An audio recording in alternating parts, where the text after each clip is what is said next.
hero. I wanna be a hero, hero. Oh, the hero comes, I can hear the drums and a horse is drawn to the kingdom come through the pale moonlight. Our hearts ignite to the call. Oh, claim your prize for a crown of stars. In the name of love, be the sacrifice. You and I will stand and fight our backs to the wall.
Don't you just retire? I'll have you burning with fire. You see these eyes looking at you, looking at you. You see these eyes following you, following you. You see these eyes looking at you, looking at you. You see these eyes.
watching you.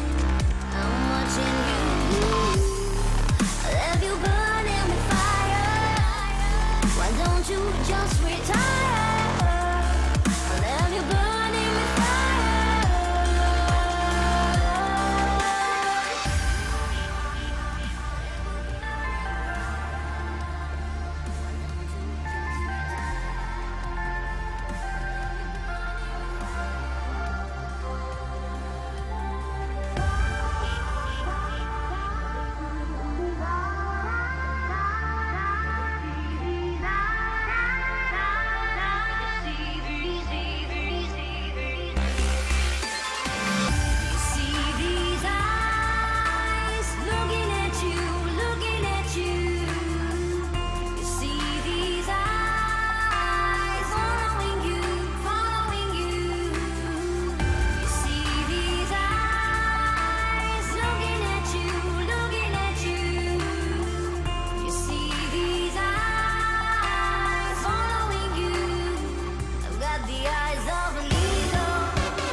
Lost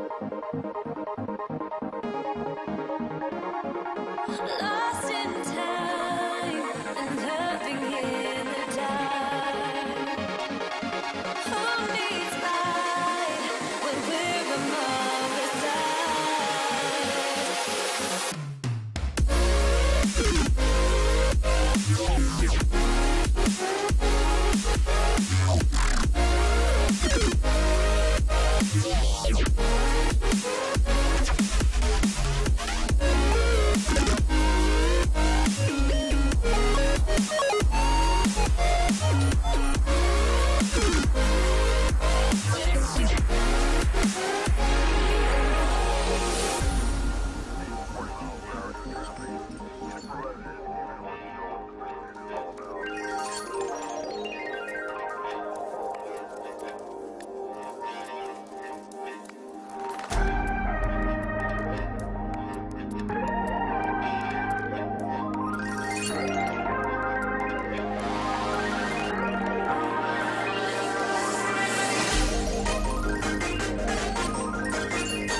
Alright, hello everyone, welcome to the CounterPit stream. This time it is me, Neurointegrate and Vendetta casting the games for you. It will be coming in like 5-10 minutes. We have some issues and we are figuring them out at the moment. Hellraiser's struggling with some high ping on the servers, so we'll be looking for a new one. Meanwhile, of course, once again, introducing Vulcan for you. They are the main sponsors of the league, so we have to give them credit for helping us a lot, and we will show you once again the whole site. And Vendetta, are you here with me, by the way? I'm here with you. Alright, that's great. So Vendetta is sticking with us, but first of all I have to show you the teams that we have right here. This is CounterPit, and these are the teams that Matthew actually picked. It is Sadokist. He was supposed to cast today, but he's got a splitting headache, so I'm stepping in for him. I hope that you will not be very unhappy with that, guys. So his team: first team. He actually created 3 teams, and I don't really 100% know why is that, but I will introduce all 3 teams to you. Kenny S, Tabson, Angel, Crispy, Existence, Apex, Adren, and Kucha walking into this one, and Adren made as a shot caller, so he doesn't not really believe in so much in the Titan players, as I can at least assume. Right here you have, of course, Kenny S, Existence, Apex, but also you have Angel, Adren, and Kucha, and you make Adren your shot caller, not, for example, Kenny S or Apex. So maybe you have anything to add up, Vendetta? Why would that be like that? One more time? Why would Sado make Adren his shot caller, not anyone from Titan? Probably because Titan have had a pretty awful string of games as of late. Yesterday we saw them really struggle versus Penta, so I'm not actually that surprised. And Adren has been playing pretty well online as of late. He had a bit of a slump at SLTD, but other than that, you know, he's been playing pretty well. So I actually don't mind that. Putting Adren as a shot caller, especially when whoever's going to perform on Titan is so unknown. Like, before you could always go with Kenny S, just knowing that he's going to perform, but now it could be anyone, you know, getting 30 frags, but the rest of them could just as well, you know, stick to the 10, 12 frags and not really contribute that much at all. Alright, yeah, so we have $200 remaining, so we cannot really make any upgrades into that lineup, so it's quite full. So let's go to the second team that Sadokist picked, and the teams just don't show up. Where did the teams go? Oh, because they're live now, not upcoming. Yeah, we should be starting right here, right now. That's the problem, but we are not yet, guys. So yeah, still the server issues being worked out. And let's get into the second lineup, as I said. Maniac. Oh, we are live right here. Yeah, so basically, actually, we can tell you about the tabs too. Here you have the lobby, so you can pick all the leagues and all that stuff. There's Hearthstone, there's League of Legends, there's Dota 2, there's COD now, as I can see, Call of Duty, and of course CSGO. So now you have ESL, CounterPit, and all the leagues that are partnered up with Vulcan. There you have upcoming. Right now there's nothing in here, and we have live matches, and you actually can see the live stream here too, and that's a great thing. You don't have to look for the stream for the matches you bet anywhere. You just go to the live tab and you have it here. So that was a little bit of a disturbance for us, but let's go to the second lineup as we said. Once again, Adren is the shot caller, so once again the same fact coming up right here. Maniac, Apex, Angel, Crispy, Tabson, RPK, Adren, Kucha. Definitely a lot more Titan players added up in here in this lineup. And then we have the third one, which has the most changes, because we have a new shot caller. Here it's Angel, but once again a player from Hellraisers. And we have Kucha, Adren, Apex, RPK, Crispy, Maniac, and Tabson. From what I can see, Crispy is always in there. So would you also trust this guy, Vendetta? Crispy had a really good game versus Titan yesterday. Maybe not like mind-blowing in terms of stats, but like he was always at the right place at the right time for Penta whenever they needed him to be. So yeah, no, from what I've seen from him so far, and obviously he's the newest member of the team, he's been doing a pretty okay job. Oh, alright, so yeah, definitely being in the right place at the right time adds you all the points to your fantasy league. So yeah, Vulcan is basically, you make a fantasy league, pick a fantasy league for every single day of matches. I think you can sign up for longer leagues, but that's how we roll here in CounterPit. So that's the thing. Just go over to Vulcan.com to make your own team right now and bet for some of the upcoming patches. You can bet with real money. You can just bet with credits, so you don't lose anything, just to test it out. And of course, use the promo code CounterPit while signing up. And let's go over to the table, as we have some very important matches coming up today. Hellraisers fighting. Now it's do or die for them. They have a double header. They will be playing in both of our best of twos tonight, and they can pretty much go to the upper half of the table, or they can already fall out of the tournament. That's the thing. So Vendetta, maybe you can tell something about the matchups today. We have Hellraisers versus Titan and versus Penta. Yeah, Hellraisers versus Titan. For me, the the key thing to watch out for is really how Titan perform, because they've been severely slumping as of late. Yesterday they had a pretty awful showing at Dust 2, and it got a little bit better on Mirage, but still not impressive by any means. So, you know, look for them to actually play well for the first time in a long while.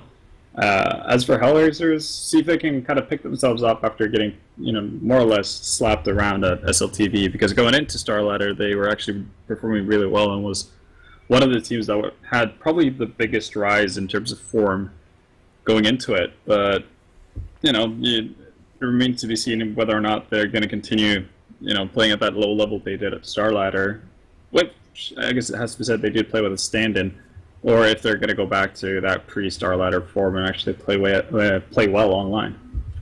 Alright, and then there's also Hellraisers versus Penta. So we're looking for Crispy to rack up some points right there, but Hellraisers, once again, a very important day from them. So do we assume they will beat up Penta, as Penta is the last team in the table right now?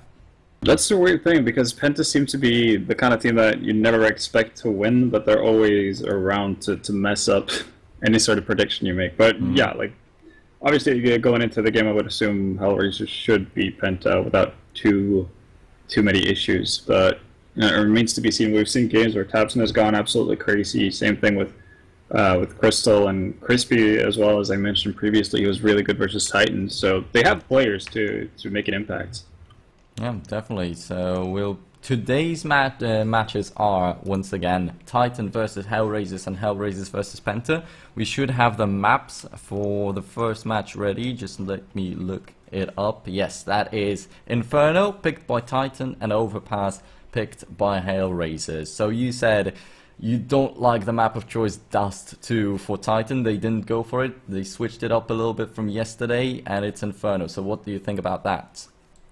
Inferno, I'm okay with that. Hellraisers are pretty good on Inferno, though, so they have to keep that in mind. But for me, it's more of a case that Titan can't be worse on Inferno than they were on Dust 2 yesterday. At least that's the initial thought. You know, don't want to get too ahead of myself, because who knows, they might be completely out of it and play pretty poorly on that map as well. But, you know, hoping, historically speaking, they're a pretty good map on Inferno. They don't have the best track record, though, versus Hellraisers, and they actually played versus Hellraisers very recently, very recently, like 3 weeks ago in ESL ESEA Pro League on Inferno, and they actually lost to Hellraisers. But you know, I think it's a better choice than Dust 2.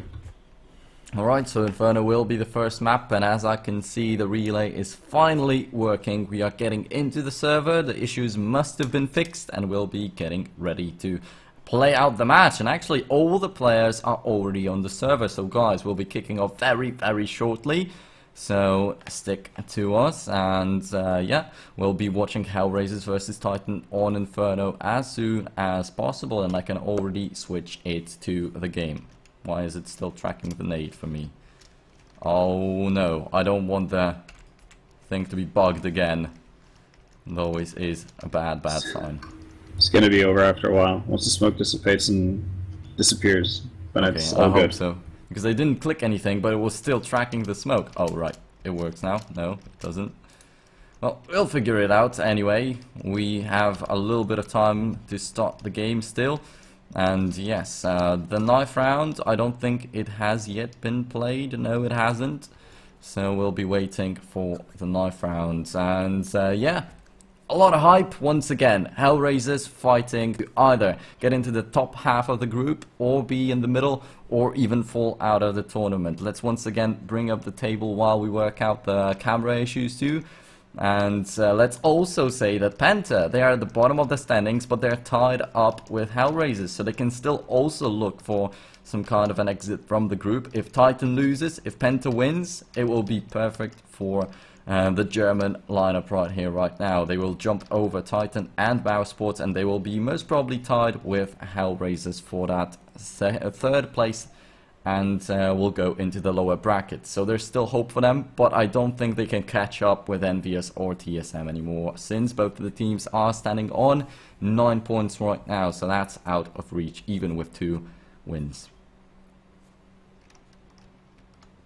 Alright, got a call that we can start finally. I gotta reconnect to the server yet again, just to make the camera work properly.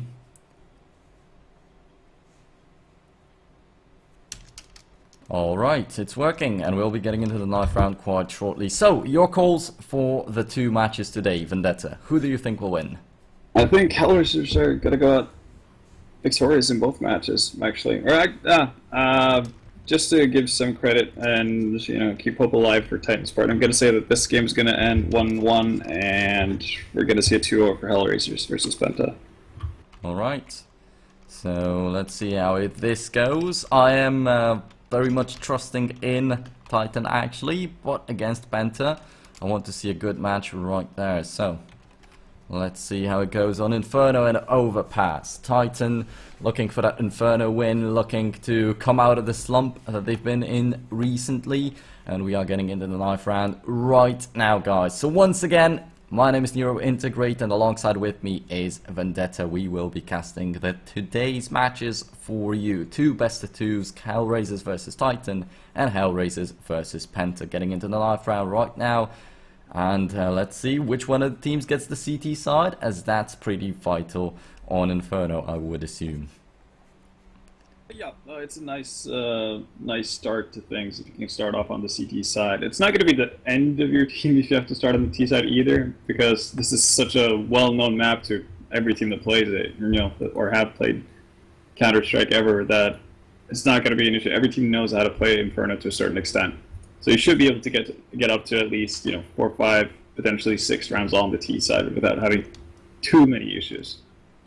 Alright, yeah, that's great for Hellraisers. They actually win the knife round. They stay on the CT side of Titan's map, and I think they might have a psychological advantage right here coming into this match, as Titan has not been doing too great lately. And of course, Hellraisers just willing to jump out into the top standings of the group.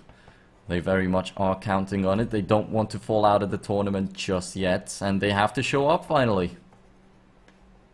Yeah, they definitely do, and well, yeah, we're ending or we're nearing the end of the regular season here in the CounterPit League. So, if there's any time to actually start playing well, this is it, because this is kind of the final haul where they have to get a couple of wins if they want to, at all make it to the playoff stages. Alright, so yeah, there we go. The in-game sound is there, but we are still waiting for the start. That's why I actually didn't put it in there a little bit earlier. I'm still waiting. But there we go, finally live. Finally with the pistol rounds. No more talk about some weird stuff. Now we're getting into the game. Now we're getting into what we wanted to see the most. But still, Doshi and Mo, with $800, they finally buy up a little bit of AFK before the start, maybe. There we go, 5 Kevlars from Titan. That's quite interesting right there. And Adren gets hit in the head by Existence right away. So he's down to 15 points of health after 2 shots from that Glock. An Angel with an aggressive, very aggressive push. He'll be waiting for that 1 frag, but he's not going to find it just yet. And, well, there we go, Kenny with a frag on him out. And Adren is dropped to 15 points of health, so it's looking great for Titan at the moment. But Kucha with an answer finally finds that headshot, and Existence still at T-slope. And Angel's still waiting, aggressively pushed up on Banana. They meet each other, and once again they will stay in the same positions. Existence to finally peek out. Oh, but he misses the timing very badly right there. Still, bomb site A is being taken by Titan, but Hellraisers with strong answers. RPK finally with a headshot with 2, and he's still in a 1-on-2, so it's not looking too good, but he might at least get the bomb plant. Instead he goes for the frags, and he just loses the round. So Hellraisers, it looked very dangerous at the beginning, but then they managed to bring it back. Yeah, that was a nice idea from Titan, basically just brute forcing their way up Arch after getting a lot of damage onto Adren. But like, the problem for me that round is that they kind of set up shop in Arch and Library, waiting for a rotation to come in from Hellraisers, but Hellraisers were extremely patient about doing any sort of rotations before they had confirmation of what was going on, and that's pretty much what saved them, because Titan loses Kenny to Kucher, and all of a sudden they can't really have that same oomph when they resume their pressure towards whatever bomb site they opt for. Well, Maniac is already dead right there. Kenny is down to 60 points of health, just trying to shoot out through that smoke. But of course, the SMGs have an advantage right here. Nadren actually slowly falling back. He had a chance of taking a frag or two, but there's one man coming out of border, so it's good to be careful in that spot. Dosha also down to 43 points of health, so that might be a weapon for Titan if they play it out right. But the smokes are coming in. They might be willing to force their way through. CT spawn towards bomb site B, or once again just towards the library, and once again trying to take that bomb site A, but it's not working out as Hellraisers are just reaping the frags in the last man standing. Kennyez also has to fall. Flawless rounds for Hellraisers. That's perfect for them. They are building up the economy and it's just looking great. Plus all the frags in the previous round were SMGs, so also more and more money. Yeah, building up that economy, and knowing that Titan had, you know, an okay investment into that previous round, Hellraisers are free to just hang on to this, and they're putting on extreme aggression here, knowing that they're only up against, you know, a clean eco. Alright, as you said, putting up the aggression. Oh, Dosha might get caught off guard. There's one man sitting in T-spawn. Doesn't even pull the trigger. Dosha doesn't even spot existence, so there's some weird stuff going on right here, right now. But finally gets the frag, and Maniac, now the last man standing, still has the bomb and is trying to sneak through Banana. If he gets it, it's beautiful for Titan, and he is gonna get the bomb plant. So Maniac, the MVP of the round for the T side right now. Hellraisers, now they realize there's something shady going on. They're gonna get that frag and they're gonna get the bomb defuse. There's no way that Maniac can win it in a 1-on-5 with only a Glock in his hands without a Kevlar, but still, that bomb plant secured them a lot of money for round number 4. Yeah, it's 4,000 bucks extra that they never should have had, and the problem there is that the initial aggression is great from Hellraisers, but the fact is that they stick around and just continue to be so aggressive, and that, you know, allowed Maniac to slip by the defenses of Hellraisers and give up an unnecessary bomb plant. If they just, you know, say, you know, tell themselves that they're content with the first initial frags they got that round, Hellraisers could have easily just shut down every possible entrance to both bomb sites without even allowing Maniac a small chance to actually plant the bomb.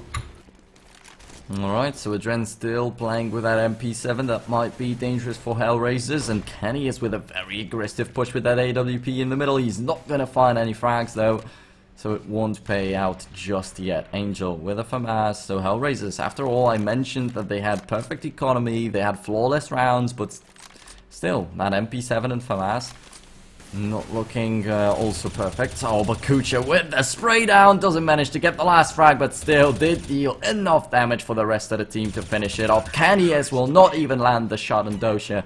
That's 4-0 in favor of Hellraisers, and yet another flawless round. It's looking so good for the lineup right now, and you can see that they're going for that double win. They want 6 points tonight.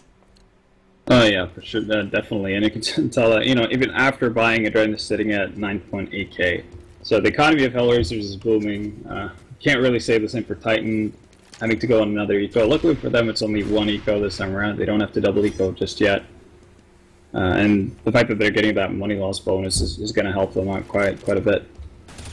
Again, Hellraisers are putting on aggression in these anti-ecos. Yeah, definitely, and it's working out for them. No Tech 9 frags just yet for Titan. Apex drops with one of them, and he also had a Kevlar, so that was the opportunity he was looking for. He did not manage to pull it off. Dosha gets hit in the head finally by Kanyes and his P250, but it's still not enough for Titan to even get one single frag. They have to start putting up numbers. We could just take a look at that. They only have 3 frags in 4 rounds this far. Not looking good at all. And Hellraiser still being aggressive, still taking control of that banana. There's at least no one pushing up middle, so maybe Titan can put up a little bit of stuff right there to try and get through one of the bomb sites. It's not a possibility just yet. They choose to go for that banana as soon as the smoke dissipates, so let's see how it goes. Dosha down to 20 points of health, Angel down to 40. That's an opportunity of their lives right now. RPK tries to shoot it down, but he shouldn't get an empty spot. Every single other spot is covered by Hellraisers, but not this one. A little bit unlucky, and Existence in a 1-on-4 right now. At least they got one frag, but still nothing else. Oh, Existence with another one, and he's falling back, still alive, still might be kicking, but Adren to shut him down. He had to go for the bomb. The time was running out, so no chance to do anything else at this stage. Yeah, and so far this is looking a lot like what we saw in Dust 2 yesterday. Just a very lackluster Titan with...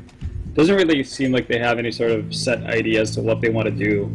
Obviously, it's just been one buy round before this one, so they still have a lot of opportunities to improve upon that, but very lackluster stuff so far from Titan. Oh yeah, definitely. They still have a lot of time to put up, but right now it looks like they will just shut up as Angel shuts them down on that banana with 2 frags. No struggling at all. He just got hit by an aid. Not even one of the enemies had his crosshair on him.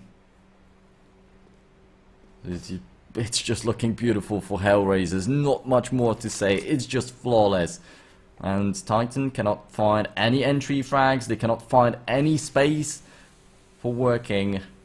And they got one bomb plant, but that was due to a mistake of Hellraisers. They missed a guy that was sitting in the T-spawn. But that's a thing that you cannot really predict. And other than that, they've never given up anything else. Yeah, and that's a really key thing. The fact that they're being so effective with their aggression early on just limits Titan's options. I mean, what are you legitimately supposed to do in a 3v5 when there's still, 1 minute and 10 seconds left of the round? You still have so much space to cover. You've lost map control, so you kind of just have to bank on Hellraisers doing something silly and throwing away kills. But right now, they're just playing very passively after getting those frags, and it's just a really hard task for Titan to get anything done.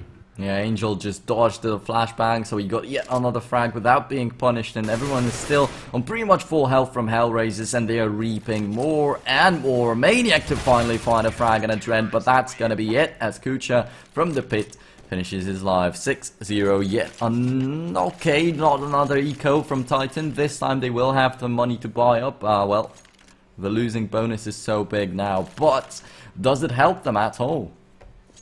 What we've seen so far, I mean, not really, but Kenny does have an off. That normally is a sign of good things to come for Titan, but we haven't really seen anyone from Titan have a big impact in a weapon round so far. On the other hand, Hellraisers, they are not going for an AWP. You could see Mao right there in the middle, but he just probably threw an aid and fell back. He's not going for the sniper rifle just yet, and it's still working perfectly fine for Hellraisers, although he's the bottom fragger, so maybe he needs that AWP to step it up with the numbers, but the team doesn't need that. That's essential. Titan is just grumbling without Hellraisers putting up anything special. Yeah, well, never change a winning team, so if it's working, there's no reason for you to change it. Well, finally, Titan picks up an entry frag, though, and KS has got to follow up with a shot through the walls, but look at how quickly, look at how quickly Hellraisers reply. And so now Kenny finally falls. He got that beautiful headshots, but after that they got flashbanged and got caught off guard completely by the remaining Hellraisers players. And it still is a 3-on-1. Maniac, now the last man standing, doesn't have the bomb in his hands, will be trying to go for it, but it's in the middle of nowhere. He'll just get into a crossfire from Dosha and Dren, and there's Kucha to backstab him if need be. Throws a good molly, but then Dosha just aggressively peeks, and that's 7-0 in the favor of Hellraisers. Not even yet a single round picked up by Titan. Yeah, and the worst part about all of this is that this is Titan's map pick. They're the ones opting to go in Inferno, and well, we mentioned it before the game started. Hellraisers are a good Inferno team. Yeah, and also you said that nothing can be worse than the Dust 2 from yesterday. Is it actually true? It actually, yeah. I mean, I try to correct myself in saying, don't want to get ahead of myself. It could actually be pretty bad as well. And from what we've seen so far, this is pretty damn depressive to watch. Oh, Maniac now AFK on spawn. No, this is two more guys. This is a typical Titan thing, which they did way back in Source as well. It's a typical Existence move to do. Basically, when things are not working and you don't have a timeout, readily available, because that didn't used to be a thing back in the day. You basically use one of your eco rounds to talk through things, try to figure out what's going wrong, what's potentially going right, and where you could actually find openings to get a couple of rounds on the board. And that's pretty much what they're doing now, because they don't really see their chances being that big in an eco round like this. Yeah, so I haven't seen a thing like that for quite a bit of time now, so got confused a little bit, but that's true. You're just talking through stuff and they're going up banana. That might be their opportunity right here, but Angel just sprays them down and Dosha to peek from behind the fountain. Great tandem from them, and RPK, the last man standing, will get picked off by Mao, coming in with a little bit of support from the CT spawn. So now, what did they come up with, Titan? What can you show us in this round number 9? This is the big round for them, really, and I think if they go down in a similar fashion as to what they've done in the previous rounds, then it's pretty much game over. I don't see them coming back from it. I mean, your top fragger has two frags after 8 rounds. Like, it couldn't get much worse than this if you're Titan. Yeah, definitely not looking great to any extent. Now they're pushing up bomb site A, so they went for that B multiple times. At the very beginning they were going for A, but never through apartments, so they try it this time, and there's Mao from around the corner to get 2 frags and get a lot of info for the team. Maniac covering the T-slope, he gets 1, catches off guard, and Kenny S in the site out, down to 14 points of health. Dosha with a backstab, still a possibility for both of the teams, but Maniac falls and it's a 2-on-1, so Hellraisers can just slow it down, think it through, and Kenny S, well, he cannot cover all the angles by himself. Oh, but they're choosing to come in both from the same side. That might be a mistake right here. If he just walks out and sprays them down, it will be finally a round for Titan. They still don't know where he is. They're not even looking the way of Graveyard, but he pulls the trigger at Mao, the one that was low health, and Dosha just peeks out and kills him. 9-0, still no chance for Titan to pick up a round, but at least this time they got a couple frags, a lot more frags than they managed to get in any of the other rounds. I mean, yeah, just so you kind of had a picture of how poorly things have gone for Titan so far. In that round they got 4 frags, and that pretty much doubled the frag count on everyone on that team. And they got a bomb as well, so that's by far the best round they've had, but, you know, not winning a round being your best round so far in the game after, you know, going into the 10th round, that's not where you want to be. Definitely not where you want to be. It's still possible for them to come back into a good scoreline by the end of the half. They need 5. With 4 they can still work on the CT side, but yeah, statistically, looking at it statistically, it's not looking good by any means. Maniac down to 10 points of health, got dinked right at the beginning of the round. And once again, a huge advantage for Hellraisers. Plus, they got the info, because every single time you hit someone in the head, you hear that dink. And Hellraisers have 2 very different ways of playing both of the bomb sides. We've seen a ton of aggression coming down in Banana, which have been working out pretty well.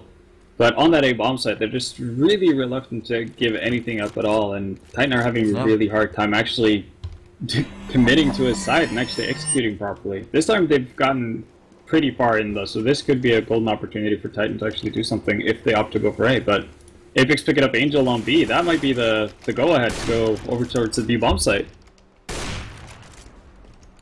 Alright, so I'm sorry for the mess up on the stream. Wrong keybinds.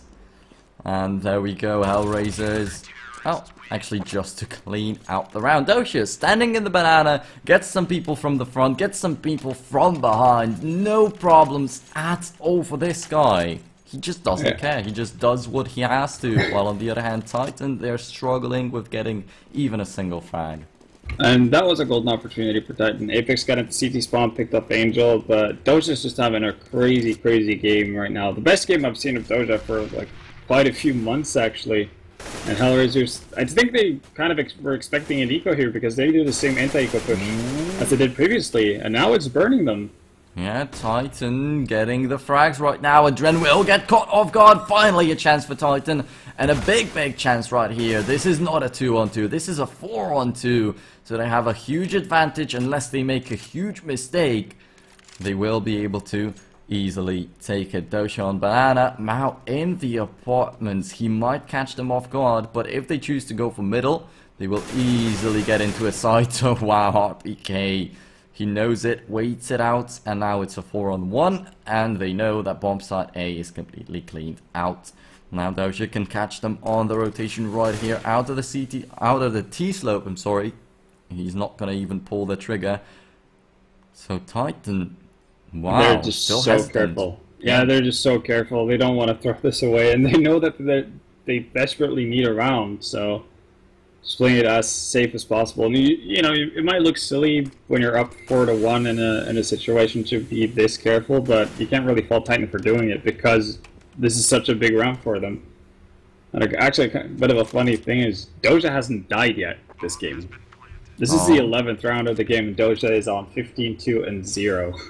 Oh, looking beautiful right here. Let's see if he'll waste it. Is he really going for that retake? Most probably not. Just looking for the exit frags, as he knows the Titan will not have a lot of money. Just take a look at that. 150. 600 is the most that they have. If they lose a weapon right here, even after winning the round, it will not be looking good at all. And there we go. Existence falls. But now they have some intel on where Doja is. So that first death is surely coming. But the question is, how much more damage can he deal? Gets one more frag and goes down to the bomb. So that honor will not go the way of Titan, but still they get one round. That's the first round they got this match. Yeah, but for Doja, that was just a really smart play. Knowing the money situation of Titan, knowing how awful it's going to be for them if they actually have to restock. And you can see RPK is the one left with pretty much no nades whatsoever. So just a really solid play from Doja. He has nothing to lose from it. He's fully decked out. So it's all good. Actually, as he went down to the bomb, it didn't count as a death. He still has 17-0. Bomb deaths don't count as a kill, and so he gets to keep that pretty stat. I'm actually curious to what's going to happen, like on HLTV, what kind of KD you get if you had 0 deaths, because you need 1 to actually get a 17 KD ratio if you went 17-0, right? Right now, his KD ratio is just infinity. Alright, so let's see. And Titan, now is the round, because if they lose it, their economy will get broken. And the question is, yeah, there we go. Angel tries to push it up on Banana, almost got punished, but also dealt a lot of damage to Maniac. And the question is, will they once again push up and get punished for that and lose the round by that? Or will they decide to go a little bit defensive?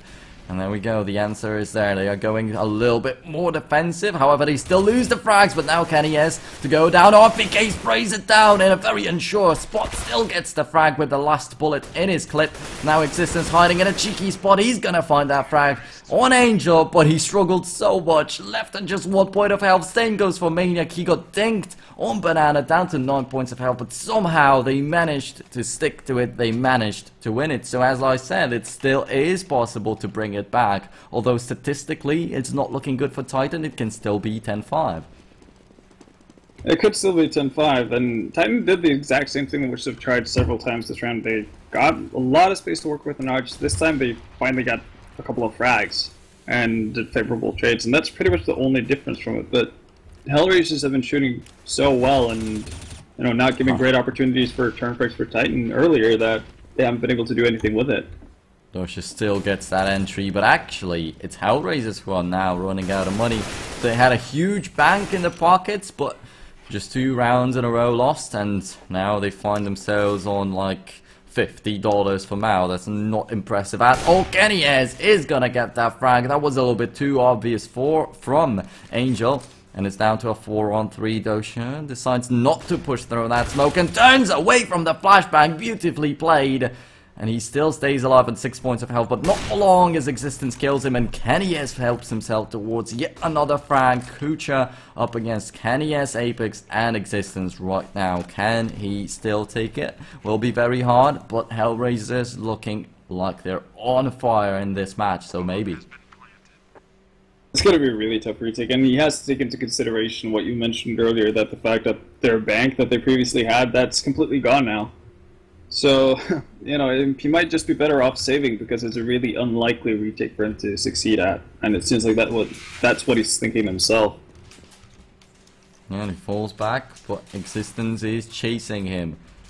So let's see if Existence will be able to get the frag. Oh, he goes into the apartment. So that's a weapon saved up for Kucha. And as I pointed out, there's not a lot of money in the lineup of Hellraisers, so they will definitely use it in the next round. Well, Kucha can drop a weapon. What about the rest of the guys? Can they afford a full buy? They're scraping it up, so... Hellraisers. If they don't win this round, Titan will most probably have this 5. Yeah, no, that's definitely a possibility, and the buy coming out from Hellraisers is not that strong at all. Not that many needs to work with as well, and if Titan are aware of this, they can bait out as many needs as possible, and you know, that'll make your execute towards whatever set you opt to go for so much easier. So it's going to be interesting to see whether or not Titan opt to do that. They're at least putting a lot of pressure on Banana at the start of the round, which is something they haven't done in quite some time. They've already baited out the smoke from Doja. Yeah, well the thing is, they expected Hellraisers to once again push up right there on Banana, as they usually did. This time, something happened that Hellraisers didn't.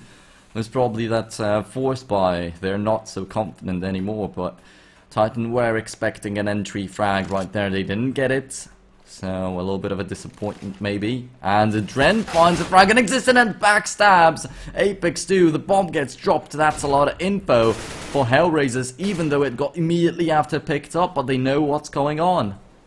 And RPK trying to get into bomb site A, trying to get some lurk frags, but Angel once again with a backstab. And that's looking perfect for Hellraisers. The Maniac doesn't manage to get the frag, and Adren leaves him on just 1 point. How can he? Yes, with an AWP 1 against 3. You cannot win a fight like that. It's 11-3, and they didn't even manage to get the bomb plant. Can you believe it? Someone was already planting the bomb, but he didn't manage to get it off. Yeah, unfortunate for Titan, and that's definitely a round they should be able to pick up, but Adren showing, you know, perfect timing in mid there, picking up those 2 frags, and again, Titan are left in a situation where they kind of have to start from scratch with 3 players, and that's just such a tough task. Alright, so an AWP in the hands of Mouse. Finally, the rounds require some effort from Hellraisers, and they decide to go for that AWP. But this time, it might actually be a slight mistake. Going up against 3 Tech-9s that just can rush you down and drop your AWP very quickly. But Maniac is down to 31 points of health, and it seems like once again Hellraisers are playing it out very carefully. Just take a look at Mao, he's in the mini pit. So pretty much the safest spot he can be in. He can easily fall back into the site and get some support from the rest of the team. And Adren also finds the frag, and RPK finally gets killed by Kenny S. Still a man advantage, and Maniac only holds a Tech-9 in his hands. Also is dropped to 31 points of health. That will be an easy victim for Hellraisers. Angel is sitting behind the camp. Will they expect that? Yes, they will. They find that frag quite easily. That's a 3-on-3. Still possible for Titan to close it out to get this round. But they yet have to take the side. They have to kill this one more guy that is sitting right there. That's Dosha. And so Maniac is sitting right next to him. Dosha peeks at the right moment, finally gets killed by Existent, but it still is already too late. Titan had quite a bit of an advantage right there, but it didn't check one of the spots, the most important one of them, and Dosha won the round for the team. Yeah, no, Doja's just having a crazy game, and every time they went towards Banana, it felt like Doja had, you know, a solid response, getting you know, everything from 2 to 3 frags. So he was kind of a saving grace for Hellraisers. That's just really the bottom line of it. And Titan definitely could have picked up more rounds, but I'm not really sure if it would have been that deserved, given how they started out the game. I mean, yeah, when the score was what, 8-0, they hadn't done anything of value at all the entire first half. So it was 10-0 at first. Then they finally won a round, man. Yeah, that's when they started picking up frags as well, because at 8-0, I think it was Kenny S and RPK who had 2 frags. And they were like leading the charge for Titan, which isn't much of a charge at all. But yeah, now I mean, Titan could have definitely picked up more rounds, but given how they played, I mean, they kind of have to be okay with getting those 3, because Hellraisers just completely dominated them. Alright, so let's see how the second half goes, and most importantly, the pistol round. If Hellraisers take it, they most probably already win the first map. And this is the map of choice for Titans, so it's do or die for them right here, right? Oh, what a one tap from Apex, and he immediately falls back and calls the teammates that a B push might be coming, and Mao is indeed pushing it up. They have the bomb right there too, only Kucha remains close to a apps. But yeah, just to pointed out, Dosha going completely beast mode in that match, on that map. He already has 22, 23, 24 frags and only 4 deaths, and is looking for more. And this pistol round was not looking good for Hellraisers at all, but he brings it to a contact. However, Kenny has to close it out. But man, Dosha, what is he doing right here? He's just so good. Yeah, Dosha's just doing everything right now. I mean, he's only died 5 times this entire game and is sitting on 24 frags. So he's definitely doing well for himself. But Titan get a much needed pistol round. This is their chance to kind of get back into the groove of things. And somewhat surprisingly, they're actually opting for 4 people towards that A bomb site. Well, Kenny S pushes up with that M4, gets 1 frag and falls back. There was a great chance of taking some more, but he wisely just calls a little bit of help from his teammates, and of course just transfers the info to not risk losing his life. And just like that, Titan don't lose a single man. They reap all the frags, 3 for Kenny S, 2 for Maniac, and Titan trying to bring it back. It's still possible. They didn't lose the pistol round, but Hellraisers are really close to winning it. If they make any mistake, it's over, it's gone. But if they play it perfectly, they can still win this first map. But after the performance from the beginning, what will it be on Overpass? Will they just get crushed 16-0? Well, they have to rethink their plans for this match, definitely. Well, right now, like, even though it's looking pretty scarce for Titan in terms of getting back and actually getting a win from this, you'd always want to play your best, you know, going into it, because you know there's a second map coming up and you don't want to go into that completely shattered of confidence. Oh, but Mao walks in with that P250 frag, and they pick up the weapons, and that just crushes the confidence yet again. Apex, though, out from the library. He might get even 3 frags from behind, and he gets them. Titan with yet another round, with only losing as much as they had to lose. It was Kenny S and RPK. Yeah, but normally, like, the golden rule is that as long as you don't lose more than 2 people, you should be okay. It's when you start losing 3 people or more that the anti-egos are really starting to wear on you. So far so good for Titan, and they're actually gonna skimp a bit on money. Maniac and Existence is gonna stay on for losses, but Kenny already bringing out that op. And he doesn't really care that he died in the previous round, since he doesn't have to waste the money. He can just buy up the op right here and gets that entry frag. But Angel with a little bit of an answer. However, he drops down to 10 points of health, so it's still not looking too pretty for Hellraisers just yet. But it's a 4-on-4, and always when you get a 1-for-1 trade, it's better for the T's. Yeah, I'm actually really surprised by the, I guess, process that Angel went through right there. Like, he just ran through a Molotov, and it definitely caught Apex off guard, but, you know, comes out of it with 10 HP. Yeah. I guess, you know, as you said, getting that 1-for-1 trade is still favorable for the T side, but Kenny puts the advantage back into Titan's favor, and now if Existence can just hold strong, this should be ooh.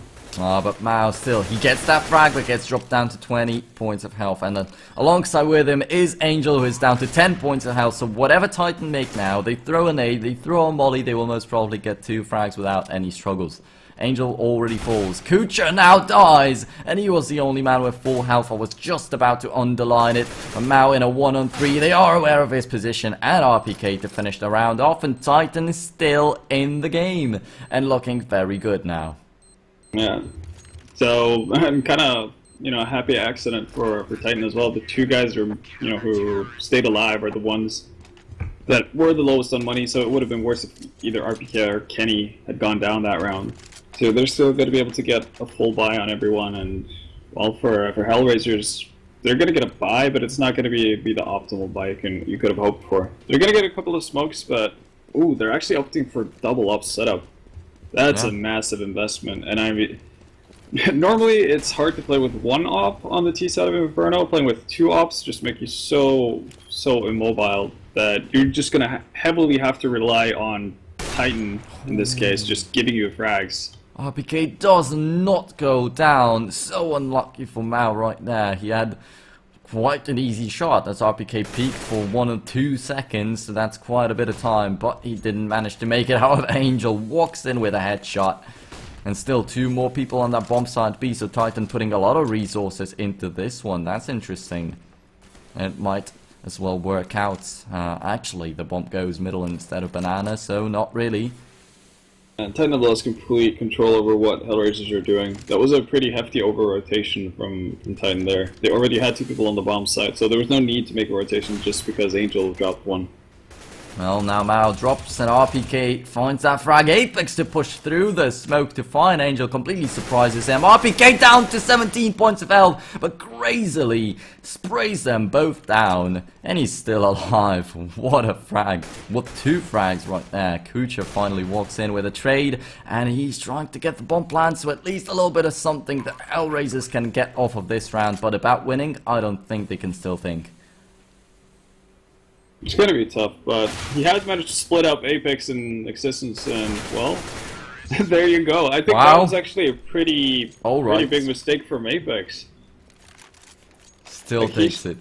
Yeah, no, that's just a mistake from Apex. They should have played way more passively, and they did have all the time in the world to actually just coordinate that, wait for the smoke that was blocking off Existence to fade out, and then do something. But instead, they decide to decide to go for the one-on-one challenges instead of just playing with the advantage that they have, and that burns them. So Kucher picks up an unlikely round. I already gave it away to Titan, but the caster curse is there. And Hellraisers take this round. That's the breaking point. Titan down to a mag 7 and a 5-7 on Maniac and Apex, and Maniac immediately drops. Does not even get a chance to get into close range with that shotgun. Kucha with a double kill, and they already have that bomb site A taken. Once again, 3 people on B from Titan, and they're even gonna get blanked by Angel. That's for 14-7 most probably, but there we go. Apex comes in with a frag, and 1 more goes to one of his teammates. Existence now to come out from the library with an AWP. He will not get a clean shot though. Oh, Apex hides near the wall, but he doesn't wait until the flashbang goes off. And he just falls to Kucha. It's a 2-on-1, but Existence still in quite a good spot. However, he just opts to save at this stage. 14-7 in favor of Hellraisers. Titan, they lost a round at the worst possible moment, and they were in a 2-on-1, so that mistake you pointed out might have cost them the map, and not only even the map, since this is their own map of choice, so it might have even cost them the game. Yeah, it's not a great way to start that best of 2 by losing your own map pick. I think Existence saving on and holding on to that op, that's pretty much the only sane suggestion here. That's surprised that okay, yeah, so eventually it finds the hands of Kenny. I was starting to wonder why Maniac was holding on to it for a second there. Same here, I already wanted to ask, but there we go. Kenny has finally ends up with the ult in his hands, and let's see when and where is he gonna go for the peak. Actually just holds the angle. This is pretty weird, the fact that pretty much everyone in Titan bought up, because, you know, they don't want to let Hellraisers get to that point, but RPK hasn't bought a single thing. Alright, yeah. That's it. He has $2,100 right now, so it's still not looking like perfectly fine, so he couldn't really get a force buy right there. But man, the deagle from Existence just shots the round down for Hellraisers. They finally get 1 frag, but Existence is still alive. He's gonna get naded down, but he bought a Kevlar, so he's still okay, still alive, and Kenny is now to support him from the ruins. Hellraisers 2-on-4. It's not really doable under normal circumstances, but Titan's still playing with only pistols in their hands, with the exception of Kanyes, but Kanyes walks out with a pistol himself, just pulls out the USP, gets the headshot on Adren, and Kucha also drops to RPK, the guy that we were wondering what he was doing.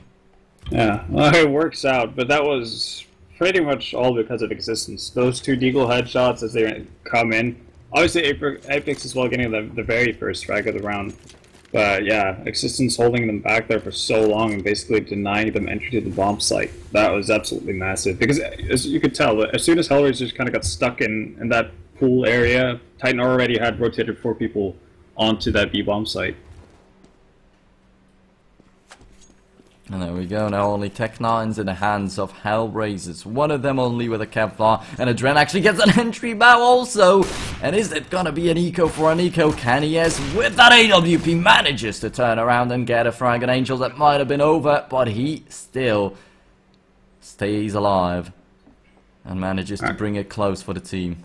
Actually spots the fact that Doja goes into apps as well, which is gonna help them during the retake. Alright, so let's see. Adren sprays RPK down through the smoke, but Existence traces the frag, gets Mao from somewhere else, and Dosha now falls to Kenny's. Yet another round for Titan. It was really close, but they managed to take it, and the French lineup is still alive in the game. Yeah, holding on by a thread here, and well, eventually, you know, the fact that Kenny spotted Doja out makes it all that much more easy to play out the after plant. So yeah, good job from Titan. Kenny is saving their bacon there. Previous round it was Existence doing it, and they need to get to a point where they actually win rounds convincingly if they ever want to have a shot at just building up an economy and actually, I guess, can afford to lose that that one round without having to go on an eco. Yeah, or having a poor force buy. That's the most crucial one for Hellraisers and for Titan. If Hellraisers lose it, it will be very hard and they will start getting sweaty. But if they win it, they will probably once again break the economy of Titan. They only have enough money on Existence to buy up if they lose.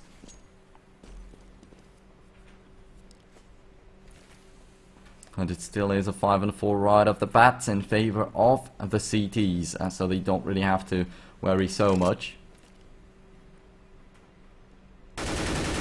Apex with a spray down after he sees one of the nades flying through the smoke, actually gets that headshot with the second spray and is going for the backstab. They now know what's going on, and Hellraiser is trying to get into that bomb site, but actually get the headshots. Dosha and Mao to clean it off.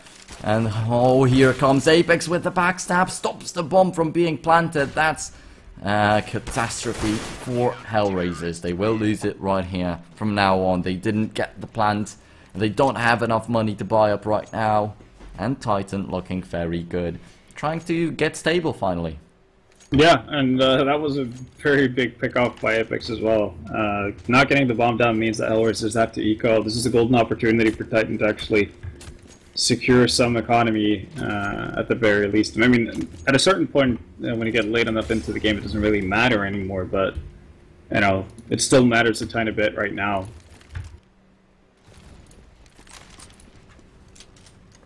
Okay. Pretty aggressive setup from Apex actually over towards Banana, and you can see all the 5 members from Hellraisers posted up in Banana. I think Apex is just dead, and it's going to be on Existence to actually do something.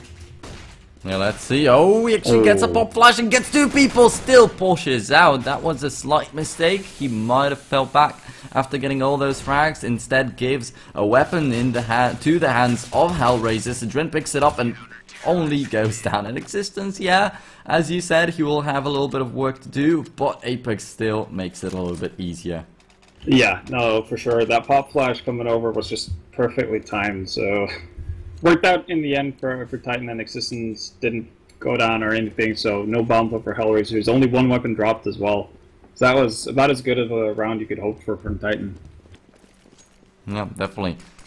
So let's see how this one goes. Mao this time picks up an AWP, but Adren doesn't go for it. No more double op setup from Hellraisers. This time they make it a little bit more normal, more standard. Kenny's on the other hand though with that AWP, and he's always scary with that weapon.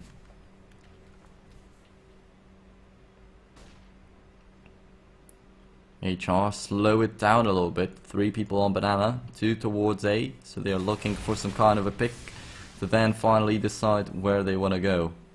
The bomb is dropped on the second mid, so closer to A.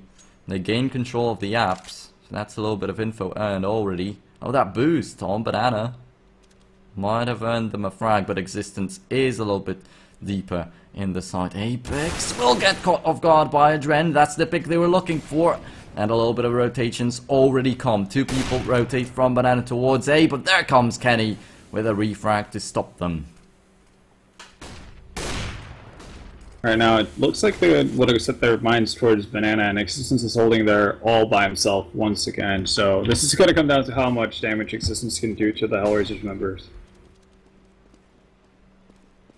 Now he's gonna get backstabbed. Was looking the wrong way, but Existence this time doesn't manage to get a triple kill, only kills 1. And Dosha tries to plant the bomb in a safer spot than previously. Kucha gets the rotating frag and Maniac. RPK though with an answer. Angel though in a great spot. However, there's one more guy in the CT spot. That's Kenny's, but he's looking away. And RPK left in a 1-on-2. He will get caught by Angel, but doesn't go down. Angel didn't manage to hit him in the head, and he's behind the fountain now. That plant might have been bad for Hellraisers, but he decided to interrupt it and peek at Kucha. That killed him. 15-11 in favor of Hellraisers now. 4 match points. And Apex, will he get a weapon dropped? Nope, he's playing with a 5-7. Still a decent buy coming out from Titan. Kind of surprised that they opted to go for the double up in this situation instead of dropping off a Moss, for instance, for Apex. But it could still very well work out for them. A bit more aggressive setup actually on the CT side for Titan as well. They're peeking out in apartments way earlier. In a previous city, they've just kind of given up space for Hellraisers to work with, but they're mainly going towards banana, and there we go. Yeah, Angel's been doing such a good job of getting entry picks at B. Yeah, that's it. But he dropped the guy with a 5-7, so it's still not looking awfully bad for Titan. However, the refrags are coming in, and it still is a 3-on-3-0 Existence. Got spotted by Kucha. He's most probably going to go down. The rest of the team is coming in, but they don't really know what's going on. They look at all the sides of the world. Kenny is out of the library, but Kucha spotted him, and he goes down. RPK now the last man standing to try and retake the site in a 1v2 scenario. He still has to defuse the bomb after getting 2 frags. It's not going to be easy, especially as Dosha is in the apartments. Kucha in the pit. Oh, RPK spotted him. That might be 1 frag going his way, but the time is slowly running out, and he's going to get killed by Dosha. The first map goes the way of Hellraisers, and this was the map of choice for Titan. Yeah, not the greatest way to start off the match for Titan. And they're definitely going to have to play way better on Overpass. They did kind of salvage, I guess, the total impression that you got from this game with their CT side, but that T half of theirs was just completely horrible. I mean, there's no other word for it. That was one of the worst performances I've seen of Titan. Yeah, but still, they managed to get 3 rounds when it was crucial, and they managed to bring it back to 11-16. It's still not looking so bad, and as you pointed out, it's all about the confidence walking into the second map. They're hoping to be better on Overpass. So we'll see how it goes right there after a short break. Thanks a lot for tuning in to the first map. We still have 3 more. 1 more in Titan versus Hellraisers, then there's another best of 2, Hellraisers versus Penta. And casting for you, it's been Nero, Integrate and Vendetta, guys. Join us in about 5 to 10 minutes.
Alright guys, we are back once again. This is NeuroIntegrate, alongside with me is Vendetta, and we'll be going live with Overpass, the second map between Hellraisers and Titan, and actually we are already getting into the knife round, so perfect timing, and we'll be switching to the in-game overlay. So Vendetta, are you here with me? Are you ready for map number 2? I'm ready. Alright, I am ready too, and there we go, Hellraisers versus Titan. This is the map that Hellraisers picked and Titan lost, Inferno 11-16. So not looking good for them, so they will want to win everything that's possible. So that knife round would be a good start for them. However, Hellraisers with a man advantage right now. 2 men, 3, and there we go. They take it after all, so they'll stay on the CT side most probably. Yeah, not surprising that they're going to opt for the CT side on Overpass. So, yeah, as you mentioned, Titan lost their own map pick in Inferno, but I'd say normally Inferno is a better map for Hellraisers than Overpass is, which is weird seeing how Overpass was their map pick and not Inferno. But, you know, looking at how they played at Star Ladder, this map when they played versus Gamers 2, that was a very lackluster game from Hellraisers. Sure, they didn't have Doja, and Doja seemed to be a pretty... Yeah, it seemed to be a pretty big difference maker on Inferno, but I don't know. I still don't want to write Titan out of this completely. Oh yeah, definitely. You can never count any team out at any point, and especially right now. There's ESEL, ESEA, ESL, ESEA. That's right. Playoffs going on right now, and the underdog teams are winning over and over again. So that's the thing. You can never count Titan out right here. There we go. The bomb is already planted, but RPK in a 1-on-5 cannot hit anyone in the head, but still finds 2 frags. Doja is down to 3 points of health. It's always doable, and he finds yet another frag. Is gonna go for the jump first, but he's down to 1 point of health, and it's already over. But man, puts up a good job with a triple kill. Yeah, solid effort from RPK. Not going to win them the round still, but, you know, gets a couple of extra bucks in his pocket to work with for the next couple of rounds, because he's in 3,500 now. And they do get the bomb plant, and that's probably the biggest thing. And actually, I'm kind of surprised to see that they're forcing up right now, because they easily could have gone for that 3rd round bye instead of having to wait for that 4th round, and that could catch Hellraisers off guard. So let's see. Can he Apex and RPK with Tech 9s, 2 more P250s. Of course, they'll be looking for the headshots. There we go. Apex doesn't manage to connect for too much damage, only deals 38, and he goes down to 19, so it's not looking perfect for Titan. RPK tries to spray it down through the pipe, hits Dosha, but it's only slivers of damage dealt to everyone all over the place. But Titan, they need a frag, they need a solid advantage, they need to pick up a weapon, but as you said, you can still surprise. Yeah, right now they might fall for basically the mini stack that Howard just has going towards that A bomb site. And it's already hard enough to actually take this bomb site with weapons and grenades, but with an additional stack from Hellraisers too, this is going to be extremely hard for them. Ooh, that free fire from Apex. Beautifully played. He gets that one headshot, he gets the frag that I was talking about, but now jumps up the box, and that was the right call. However, 2 people were there instead of just 1. That could have been an easy free frag, but it didn't happen. RPK now the last man standing, 1 up against 4. Let's see if he can at least find 1 headshot, gets Angel, and he will be looking for more. Mao is down to 12 points of health, but after all has to go down to running and spraying Adren. They didn't even get the bomb plant, but still made it cost Hellraisers a bit with those 2 frags. Yeah, they got a couple of frags, but I still think it's not worthwhile the investment that they put into it, given how they didn't get the bomb. And you know, you could potentially be looking at a Byron now if Titan just opts to go for clean eco in that second round. And well, given the weaponry on Hellraiser's end, I don't really think it was worthwhile for Titan. I think they would have been better off just buying in this round. Alright, so there we go. Apex is gonna go down very shortly, actually. Stays alive with 22 points of health. Bao is still shooting out with them, but Kenny S joins and doesn't really want to die. And now finally finishes the frag off. And Maniac also died in the process. Existence is down to 9 points of health, but he managed to pick up that UMP and transfers it over to RPK, so finally someone thinks about it. Sometimes there's weird things going on, like people playing with a Tech-9 without a Kevlar while the rest of the team has the Kevlar. Sometimes people with very low health, they decide to stick with the weapon when everyone is on full health all around the place. But Mao comes in with a backstab and nothing matters anymore. However, Kenny S at least gets a bomb plant, and that's something for Titan. So they will have some money to play with in that round number 4.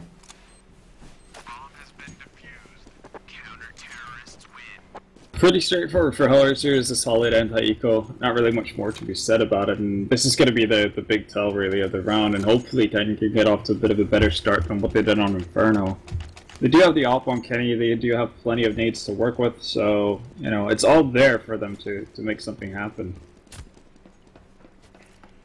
Alright, so now, there we go.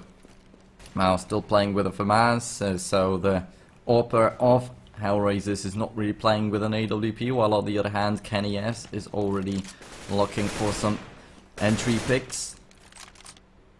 A little bit of team damage from Titan, it won't really matter on the long run.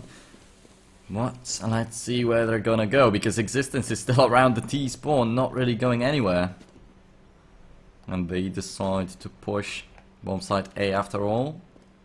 And there's 4v4 right there, as you can see. 4 people from Hellraisers, 3 in toilet areas, Mao on long, and Existence with an entry frag that might help a lot, and he finds another one right after reloading. He manages to get the headshot. Oh, Apex with a very bad spray, but manages to correct himself, and that's a 5-2 in favor of Titan. And can they still lose it? Dosha and Adren coming in with frags, but now Adren the last man standing. However, Apex down to 16, Existence down to 21, so only 1 shot to kill both of these guys. RPK though with a flank, and that's 3-1, and Titan managed to win a round. But they lose that AWP, so a little bit of economical damage to them after all too. Yeah, and that could have been a really awkward round for Titan, seeing how, as you said, the Hellraisers decided to push aggressively with 4 people on that A bomb site, but Existence picking up those 2 first frags just depletes everything from Hellraisers, and you see that they have to fall back. That's how Mao gets caught off guard by Apex, and from there on out it's a pretty easy round for Titan to grab a hold of. So I don't think we're going to see that type of aggression coming out from Hellraisers too many times. Well, now RPK drops down to 42 points of health right after the beginning of the round. But man, Angel with that spray through the wood manages to get the headshot on Existence. Lost a little bit of health, but he didn't chicken out. He just pulled the trigger and shot back. Got the frag. That's a solid advantage for Hellraisers right at the beginning too. Yeah, and Titan go back to something similar to what they did in the previous round. Obviously minus Existence, which is just having RPK be the sole guy towards the B-bomb site, lurking about, and having the 3 remaining players on Titan search for opening picks towards A. Ah, there we go. Dosha gets aggressive, gets the frag on RPK. Kucho also finds Kenny as the bomb gets dropped. That's a lot of info for Hellraisers, and now Maniac, the last man standing, will have to look for 4 frags, at least 3 here on bomb site A, and the bomb plant to try and win the round, but he just goes down to the first man he spots. That was Mao with the AWP frag.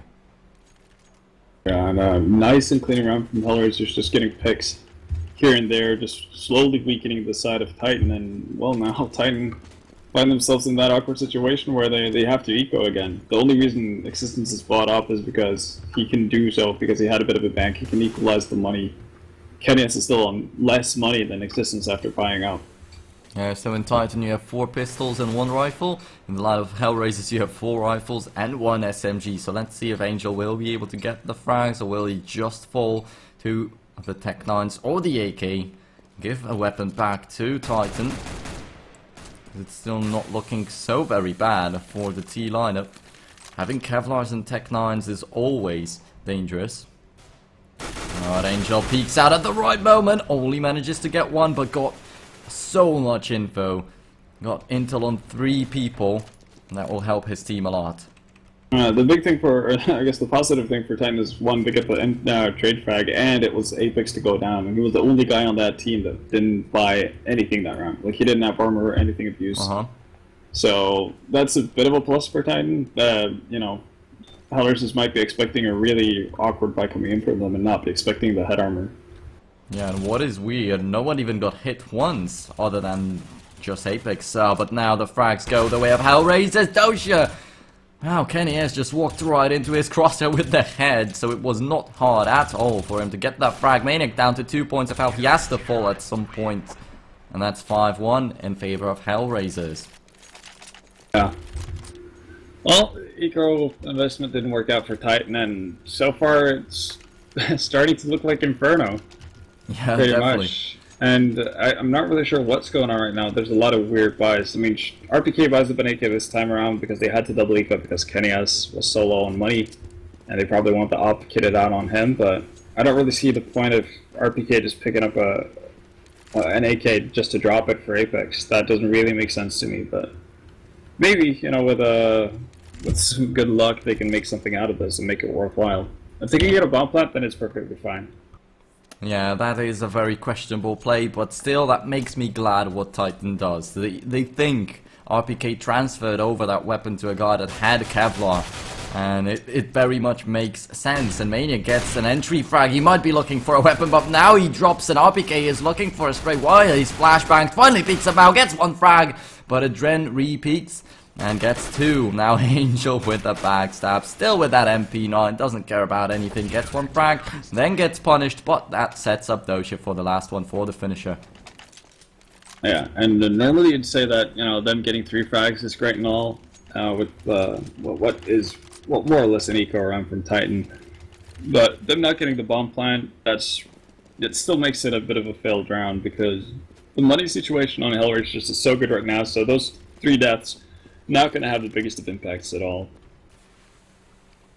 Alright, so there we go. This time the bomb still doesn't really go anywhere. We have to wait a little bit more to decide where Titan want to go. RPK goes down to the shot we didn't see on the stream. Sorry for that.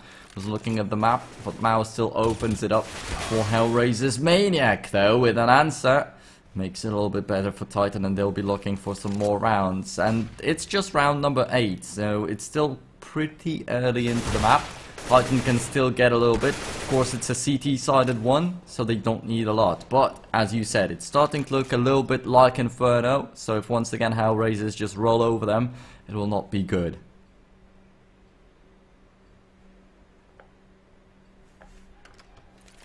And Kenny 007 right now. And not having the one at impact, and not having the same impact he normally has on games for Titan. Yeah, and with the money they have, he has not really been able to pick up the AWP too many times.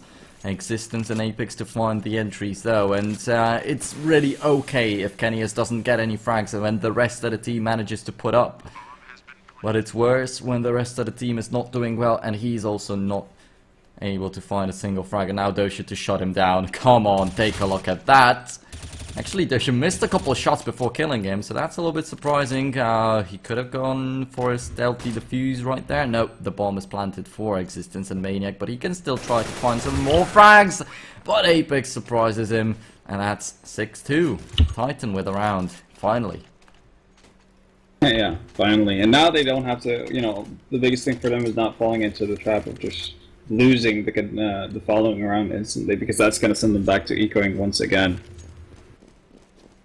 Yeah, that's the danger always. When you're losing so many rounds in a row, then win one, and then you have to get sweaty to win another. To string the rounds together. A little bit of a missed smoke by Angel right there. Kenny with an AWP. While on the other hand we have Kucha with a UMP. That's also not looking too great.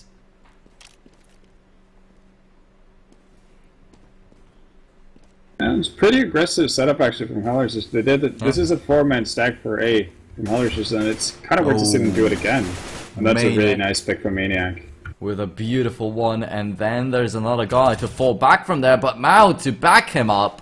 And he'll find the frag in Existence. Actually, no, leaves him on only 4 points of health. Doesn't manage to finish it off. And then Kucha to lurk in to try and look for something. But there's Kenny, yes, with the AWP. Finally gets his first frag off the map. And it is a 4-on-3. So looking good for Titan. However, Existence down to 4 points of health, as already mentioned. And Maniac loses a little bit of that too. So it's dangerous. Titan pretty heavily tagged up, but they've figured out that Angel is roaming around back from long, and Mao is already on that A bomb site, so that allows them to actually rotate over towards B.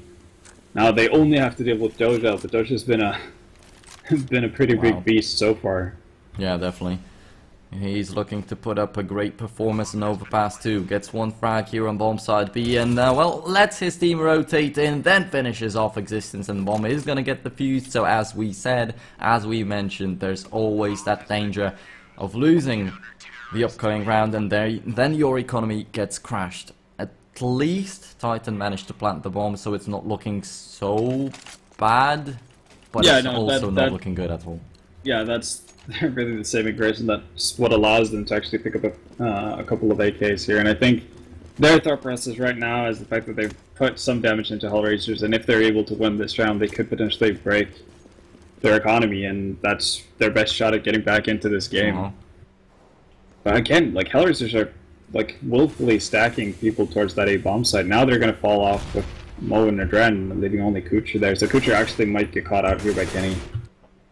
No, but it's actually Kenny who gets caught off guard, and Apex is also gonna fall. At least leaves Kucha at 5 points of health, so he's in range of being killed by anyone. But still manages to pick up 2 frags, and he already did his job in this round. RPK going for the one-tap set first, then tries to spray down a little bit, but still doesn't manage to deal a lot of the damage and drops down to 7 himself. And again, like, identical scenario to what we saw on Inferno. Aggression from Hellers is playing off extremely well, and all of a sudden Titan are left in a really awkward situation with not that many people to do anything with it. Still is alive, still found yet another frag before finally going down. This man, 3 kills, being surrounded by enemies, then down to 5 points of health, and RPK, now the last man standing, doesn't even actually manages to pick up a weapon, but doesn't manage to pull it out and take a shot.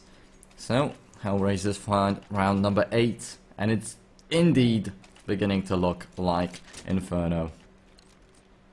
Yeah, right now Titan are just completely lost. They're having 0 impact from Kenny at all.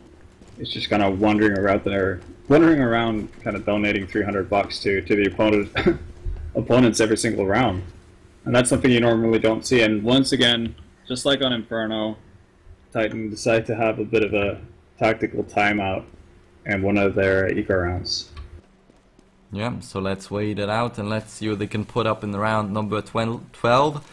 But it's already looking like 9-2 in favor of Hellraisers. Then, if it doesn't work out yet again, as it didn't on Inferno, Hellraisers looking extremely confident walking into that overpass. What is the standard scoreline on the CT side of overpass for you? What do you think it would be? Yeah, I think it varies heavily depending on the matchups, but I think it should be very doable for most teams to get at least 5 to 6 rounds on their T side. So and time is running out. Well, with how Titan are playing now, I don't see that as a very likely happening.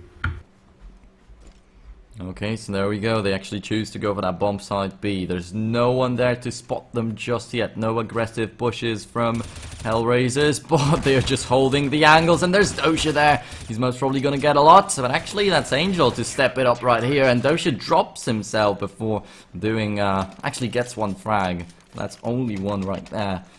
Not really so bad for Titan, as they only bought up the pistols, didn't even get a single Kevlar. But let's see what they can do right here, right now.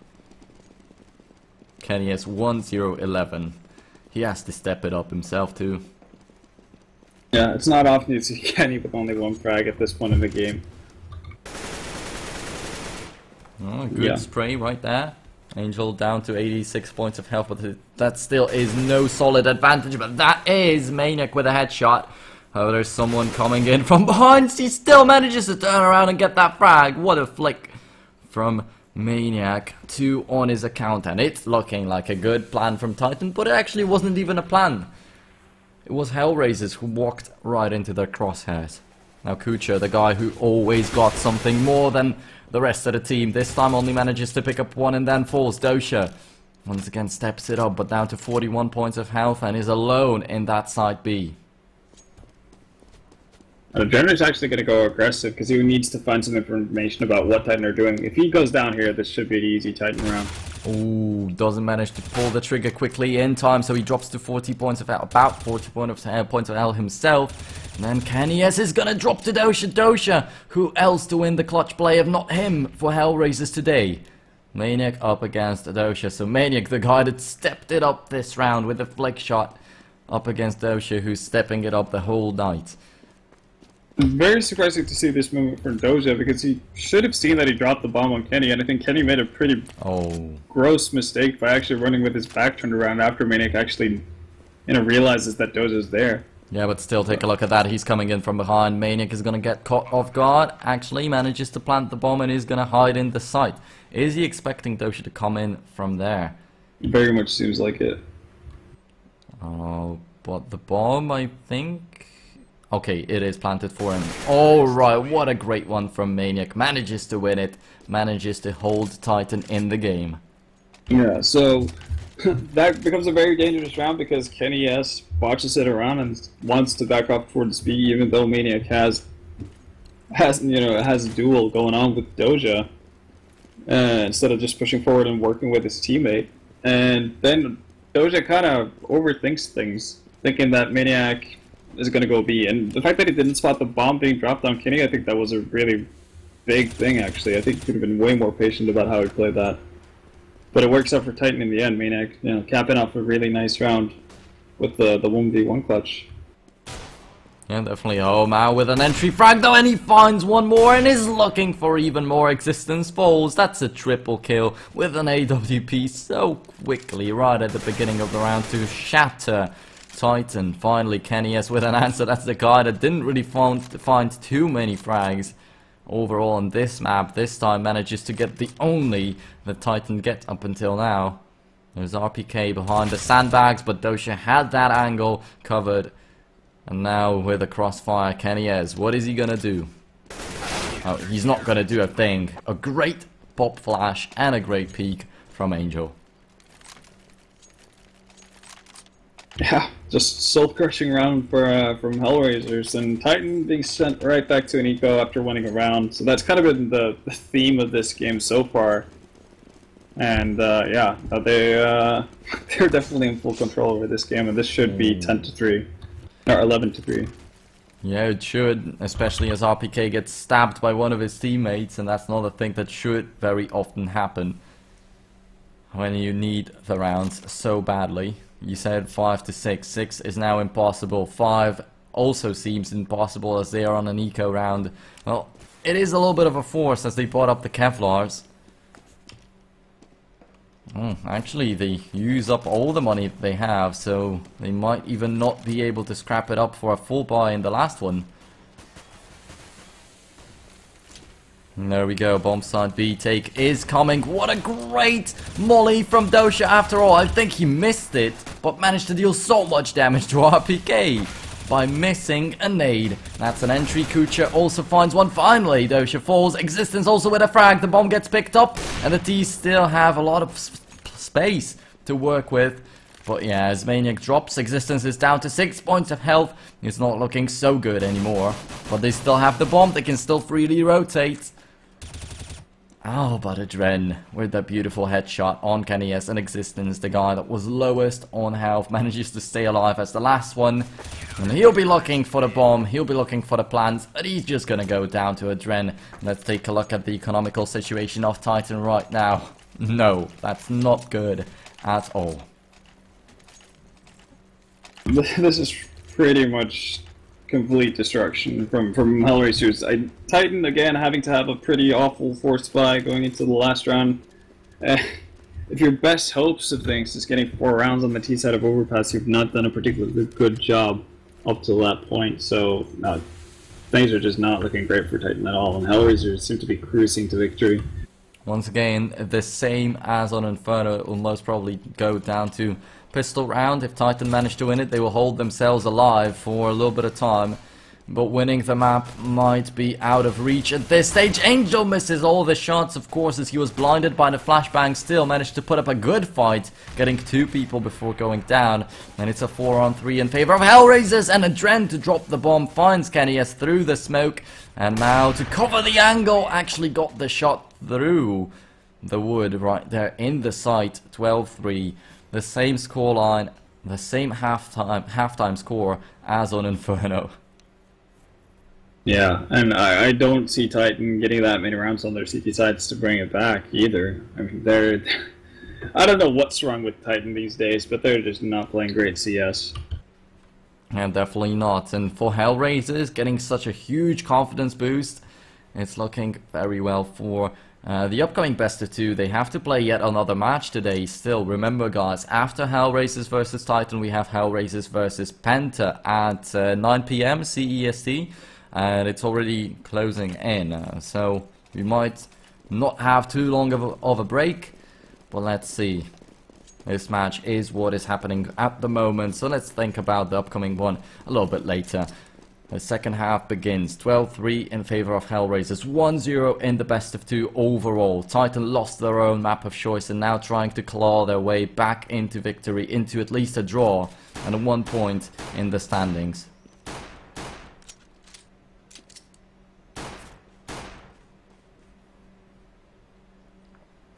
Yeah, Hellraisers are setting up for a slow A take here.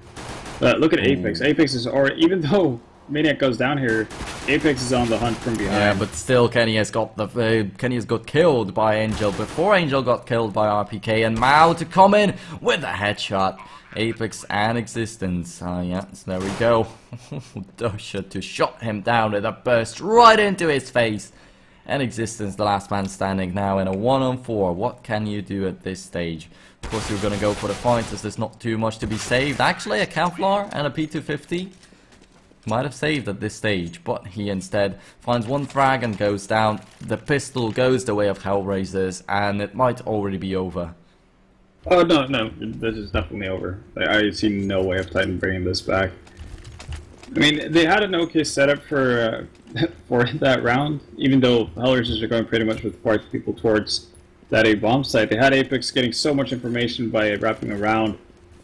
It's just, they can't hit their shots. Can't just get obliterated on that A bomb site without even buying time for his teammates to do anything at all. And what a nade to start it off. Apex down to 58 points of health. That's not looking good for Titan at all throughout the whole best of 2. Everything's going the way of Hellraisers. And Doshi also finds the frag through the smoke, just spraying it down the back 10. So 5 and 4. RPK and Existence with the scouts. So that's the hope of Titan at the moment. But they cannot help themselves towards a good position before Hellraisers manage to take the site, and actually Existence even takes a shot at his own teammate. Then finally Maniac peeks out with that deagle to put Mao into his grave, and it's a 3-on-3. All of a sudden still looking good for Titan. And there comes the UMP of Kucha to try and deal some damage. Doesn't manage to get the frag, and falls back with only 12 points of health left, and Hellraisers have to go for a desperate plant right here. It's actually crumbling for them. Doshi cannot hit that spray. Finally manages to kill Maniac. Existence down to 31. Misses one shot and that might have been over. Still manages to get Doshi and Kucha the last man standing. But now comes the hard part. You have to retake the site and defuse the bomb. Kucha catches Existence, and RPK also falls. He had to push. The time was running out. He didn't have a defuse kit. And there was no other way of winning the round. Kucha knew he only needed to fall back and wait. Yeah, a solid play from Kucher, and valiant effort, I guess, from Titan. I mean, bringing it bringing it down to a 1v1 in the after plant. But as you said, with no kit, not a lot of time to play around with, and not that many options that you're left with if you're RPK in that situation. But Titan just have to be happy about the fact that they did quite a bit of damage to the Hellraisers team. Wow, and they yet again stab each other.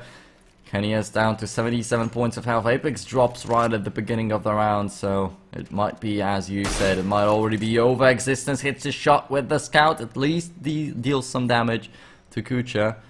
It might be an AK dropped and then picked up by one of the tighter players. And they went for a force buy with the Kevlars and helmets, so it would definitely be useful. But Existence drops, Maniac drops, and Hellraisers to take that bomb site A without any struggles if they just find Kenny S. And Doshi is right on point with that one. RPK now the last man standing. He's gonna walk right into the crosshair of Angel. 15-3. 12 match points for Hellraisers. Yeah, no, it's gonna take an impressive display from Hellraisers to actually lose this. Because that's the only way I see Titan actually getting back into this, if Hellraisers do something incredibly stupid 12 rounds in a row. And even then, you're only getting to overtime. Yeah, and I remember TSM playing an overpass twice I casted, and every single time when they had a huge advantage, they just bought up P90s and went for 3-men stack towers on that bomb side B. But Hellraisers decide to play it completely serious until the very end. As you can see, they have that bomb site B already under control, but they lose a man. Angel falls to Kenny S, and the weapons get picked up by Titan. Actually, no, not really. They still cannot find the weapons. That hurts them a lot. Existence with the scout is going to get found by Adren, and that distracts Adren for enough time for Apex to come in from behind and find the frag. So Titan, they get around, they pick up the weapons after all, they find 2 AKs, but what now? Hellraisers still with the money to fully buy up, and they still hold to Apex's scout. Yeah, and well, this is kind of going to be the narrative for the entire game. Like, when eventually Hellraisers is going to pick up their final round. It's more or less it. And Apex still, you know, not fully bought up as a scout. It's going to be super tough for them to hold, especially with the lack of nades. Maniac with a good spray right there. Gets one frag, but then goes down, and this might be Hellraisers winning right here, right now. Kucha with a double. And the bomb not yet about to be planted as it got dropped. But they are very close to planting it and to winning the whole match. Right here, Existence down to 22 points of health. Kenny, yes, with a backstab, and Existence with a frag too. So Titan's still in the game, but as Existence drops, they know where Kenny S is, and Hellraisers will just focus on him. He goes for the ninja defuse, but Dosha knows what's going on. 16-4 and 16-11 in favor of Hellraisers to get 3 points after this match with Titan, and they have to face Panther right after this one too. So let's see what goes there, but Hellraisers off to a good start tonight. Yeah, definitely, and Titan just continuously slumping. I don't really think you could take any positives out of the two maps we saw and the games we saw them play yesterday as well. They're just in a really bad spot, and I'm not really sure what it's going to take for them to get out of it. Yeah, definitely not looking good for them at all, but we'll see what they do to pick up the pace in one of their upcoming matches. I believe they have one more match to be played in the league, so maybe they can still find themselves in a 4th spot by some chance and hold on to that lower bracket and get into the playoffs after all. But, well, after all, it's 2-0 in favor of Hellraisers right here, right now. In the next match, Hellraisers versus Penta, coming your way in about 10 minutes according to the schedule, but we'll see what it is realistically soon. So guys, don't go anywhere, don't turn the stream off, just tune in to some chill music, and I hope you enjoyed this one. My name is NeuroIntegrate, alongside with me has been Vendetta, and we'll also be covering the next match for you.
Alright guys, welcome everyone. We are going live with the second best of 2 of the day. This is Hellraisers versus Penta after Hellraisers won against Titan 2-0, so that's definitely a great confidence boost for Hellraisers right here, right now, but let's see how they do in the second best of 2 setup. The maps are Dust 2 and Cache, if I'm not mistaken. Let's bring them up on your screens right now. Yes, that is right. Dust 2 and Cache. Dust picked by Hellraisers and Cache picked by Penta, and we'll see how this best of 2 goes. Once again, my name is Nero Integrate, and alongside with me will be Vendetta. Hello. Hello. How are you doing today? Today, it's a little bit late to ask after the first best of 2 we casted together, but yeah. After the break, I'm doing quite fine. I just had some spaghetti. It was very tasty, and I'm waiting for the match to finally start. We have all 10 players on the server, and we'll be going live in just a second. So what do you think about the maps? Maps pretty okay for both teams. I think actually Penta can feel pretty good about the maps. They've already showcased pretty okay games, or actually pretty good games on Dust 2 previously, beating Mousesports, beating Titan.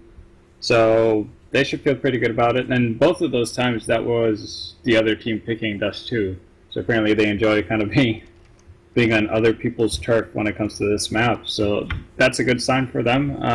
Cache, pretty much a no-brain pick for, or no-brainer for Penta, because that's previously been their strongest map. And I don't really see that, I haven't really seen a reason for that to change as of late either. So I think they're going to be okay with that. So we are already going live with the knife, and after knife I'll have to bring up the standings for you in the league to show what it looks like after Hellraisers' win versus Titan. So yeah, Penta do take the knife round, and they will switch. So they will go for that CT side, and let's bring up the scoreboard quickly. The standings, I don't know why I'm sticking to that scoreboard, but well, anyway, these are the standings. Hellraisers now with 5 points. solidly in the lead, solidly ahead of Mouse Sports Titan and Penta, but still in the reach. If Penta win this 2-0, they will be tied up. If Mouse Sports or Titan win their upcoming series, because they are missing one match each, then they will jump over Hellraisers. So Hellraisers definitely looking for at least a tie right here, but most probably for a win to safely put themselves in that third spot and be able to walk into the playoffs. Into the lower bracket after all, but still, at least it's good to be there. Yeah, I mean, it's better than not making it at all, right? Alright. But yeah. Yeah, no, but seeing how Hellraisers played in that first best of two, I'm kind of assuming, even though it's okay maps for Penta, I'm kind of expecting Hellraisers to take this. And obviously it would be pretty typical if Penta end up winning 2-0 here, just because. But yeah, Hellraisers look really good in their first two games versus Titan, so I don't see any reason why it should slow down versus Penta. Right, so there we go, good luck, have fun, and we are kicking off with the pistol round. The first pistol of this best of two, there'll be most probably 4 of them, as it usually is, and there we go, Angel should have get down with Crystal in the middle. Oh, Stevie not looking good right here, he's gonna get one though, and gets another headshot before falling, and he's still alive. Take a look at that, hides behind the box and manages to kill 3 people after all. Stays alive, what a pistol from Stavros. Very impressive work from Stavros. I'm not even sure how he actually managed to survive all of that.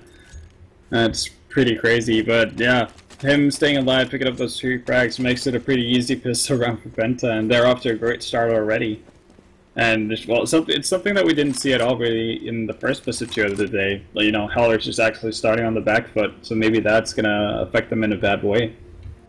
I have no idea how he stayed alive for so long right there and caught 3 headshots. Man, definitely has to get credit for that. But now we're getting into the second round. Hellraisers with Tech-9s and Kevlars rushing it down. They get 1 headshot. Tapson is down already. Crispy is going to get jumped on, and he loses his weapon. Finally, Stavros with an answer. Once again, it's Stavros, but Angel in the middle, hidden behind the Xbox. I don't think anyone was expecting him, and Kucha with the jump headshot with the Tech-9. The bomb is already planted. Now Crystal, he was saving up for an AWP most probably. I even know the name of his op, and he's only playing with a 5-7 here, so he's definitely gonna go down in a 1v3. Yeah, and well, you know, right as we talk about Hellraisers being put on a back foot for once, they bring it back, and well, Tech-9s might have been nerfed according to Valve, but yeah, those things still hurt. Still very strong, and still is very highly probable that he can win an eco with them. So let's see what Penta do to find an answer here, because Hellraisers, they are on fire, especially Dosha after the first best of 2. He was top fragging on both maps, if I'm not mistaken, like halfway through Overpass he was at the top of the standings too, so I assume he stayed there until the very ending of the second map. And yeah, Hellraisers looking for 6 points tonight, as I pointed out today already, earlier in the day. So the match gets on paused, and round number 3. Penta, not much to answer. They are just gonna go for a full eco here, not even buying up any special pistols, or actually, wow, at the last second they decide to go for a force.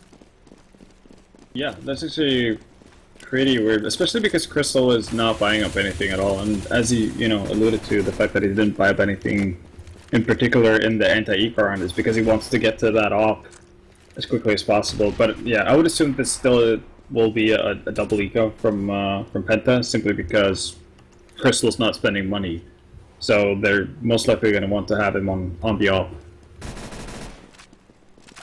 Alright, a little bit of a spray down with that back 10. Tabson down to 60 points of health, but no frag for Hellraisers just yet. There's one man sitting in the pit. That's an opportunity for Penta to get the frag, and Crispy indeed hits the head of Angel, but there's an answer from Mao, Stavros, and Crystal from bomb side B, rotating towards middle, trying to catch someone off guard. They're not going to be able to do that just yet. What a great flashbang! That's Dosha going down for sure right here. Adren also to follow. Yeah, there he goes to that Crystal spray through the smoke. And Crispy also picked up a Mac 10 on long after killing that guy from the pit, and that's just looking perfectly fine for Penta. After all, they did decide last second to force it up, and it only leaves Kucha with 6 points of health on the bomb side, Crystal with the jump frag, Penta with an outstanding performance in the pistol and now in the third round. Yeah, so really well played by Penta, but equally horrible play from Hellraisers. I have no idea how Crispy got away with that. There's no actual way he should be able to kill Mo. Mo had the spirit weaponry. Crispy really didn't have anything to work with at all, and Hellraisers could have stayed on the site, just taking the long-range fight the entire time. Instead, he decides to run up towards Crispy and, you know, actually make it possible for him to make use of that MAC-10. And yeah, that was just a pretty horrible played out round from Hellraisers. That should have been an easy second run for them. Instead, you're giving Penta pretty much free round, and you're allowing Crystal to get up to an off. Yeah, he's got that Crystal kill in his hands now. Oh, Adren peeks out with them. Okay, okay, never mind. It was Kucha stealing the frag away with the AWP. But still, an outstanding headshot from Adren after all. But Crispy with a double answer and gets shot at in the back from Angel from that bomb site A. Still, man, Hellraiser's getting those entries on long.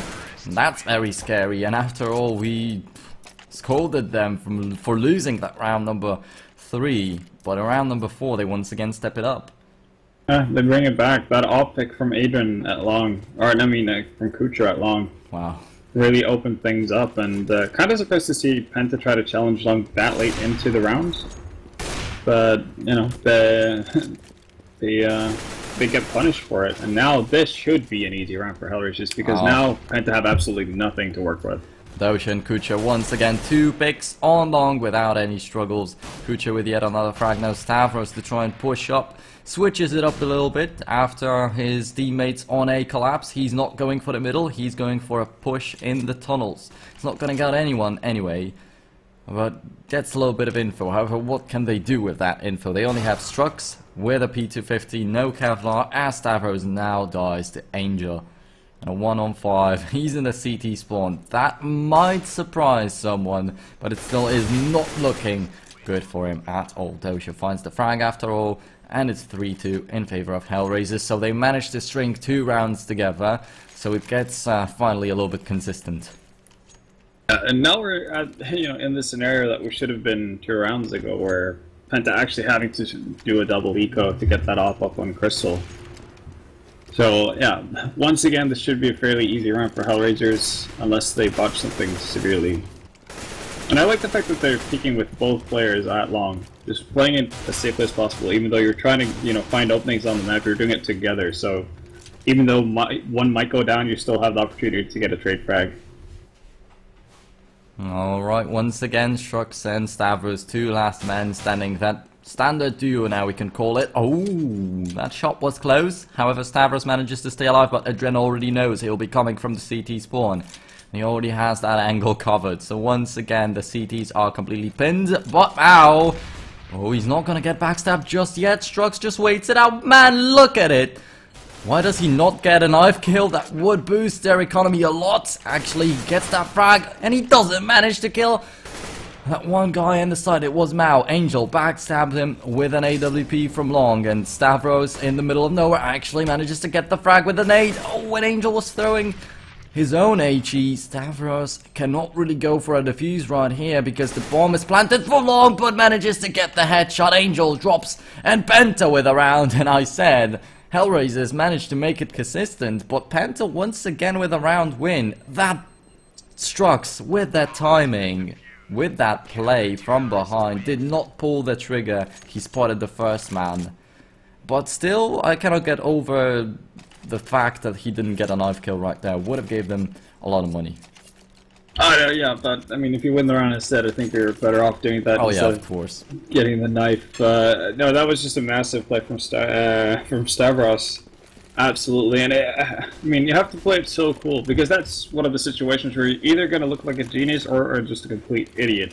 Because if Adren turns around, he's dead. If anybody from long checks that corner, he's dead. So that was just everything working out perfectly for him. But even then, even after getting those kills, there should have been a solid opportunity for Hellraisers to pick that up, having Angel with an op on that site. I mean, you could have gotten into a much better situation after getting that first kill on, you know, on the guy trying to get Mo initially. Oh, Stavros is gonna drop the Dosha right here. Strux manages to get through the smoke, at least manages to survive to be quick on the retake. Hellraisers with 2-3 people in that site. Already the bomb getting planted by Mao. And very deeply in the site, so they decide to stay there after the planting, after the plant, and look for some frags.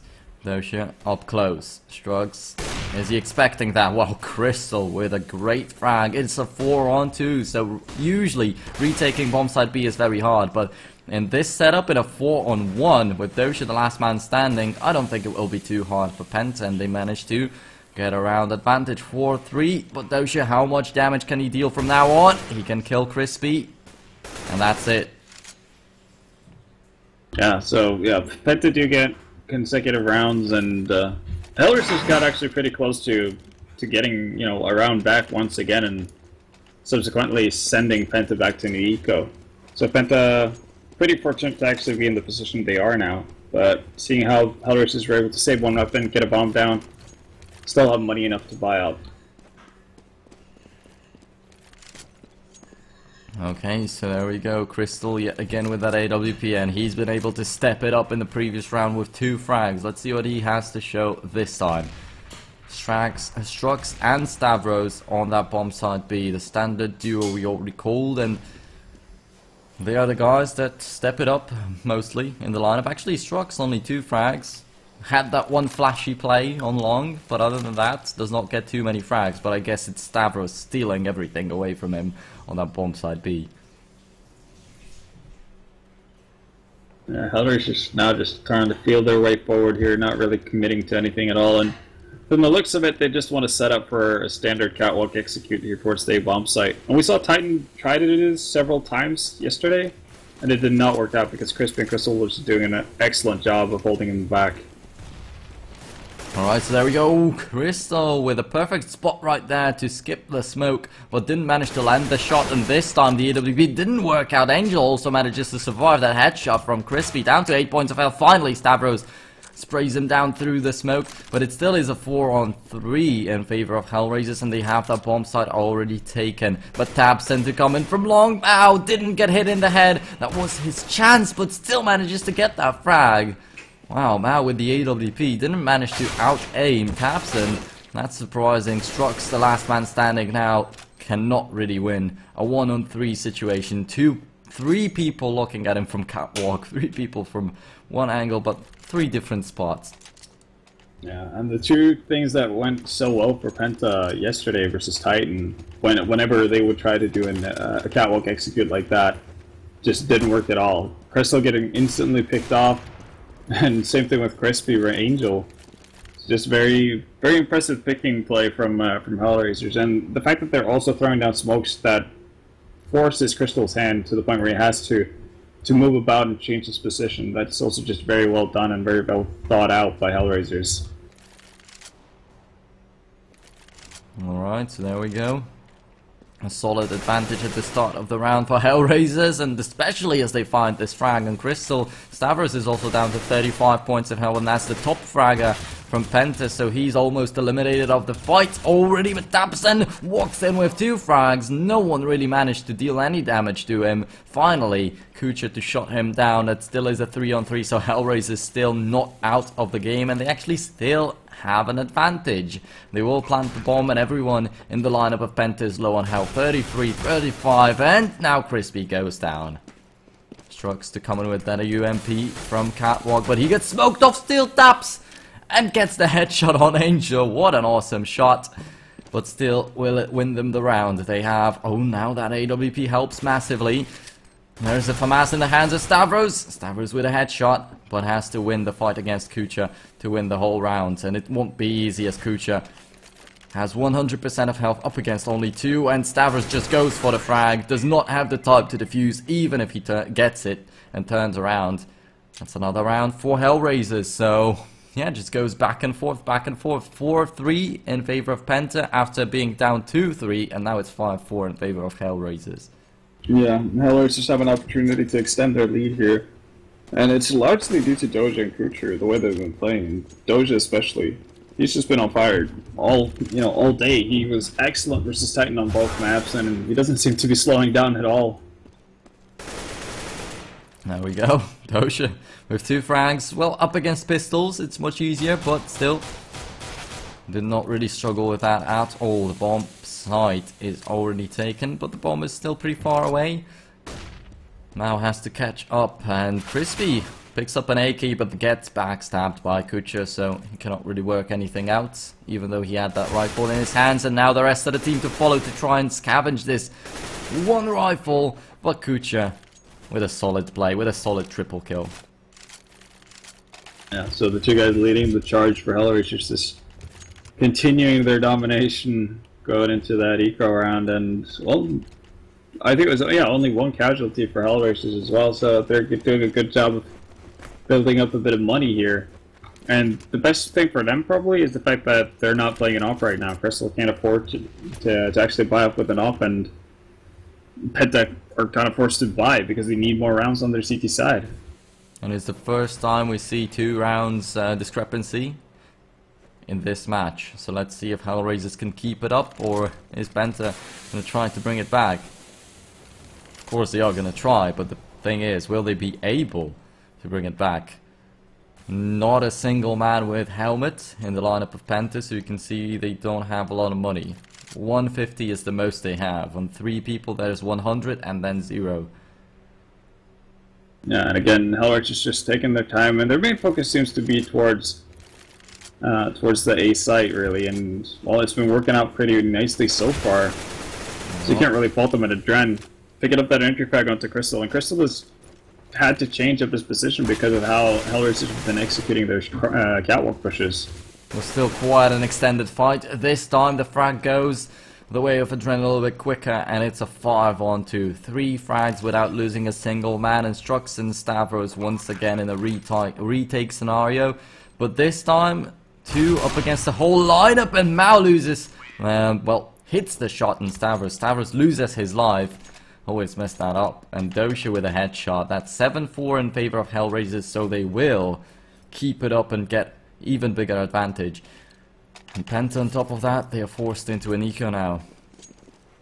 Yeah, and the going gets really rough for Penta right about now. Hellraisers looking to pick up their 8th round, and well, they're getting pretty much anything they want from those A executes whenever they try to go through short.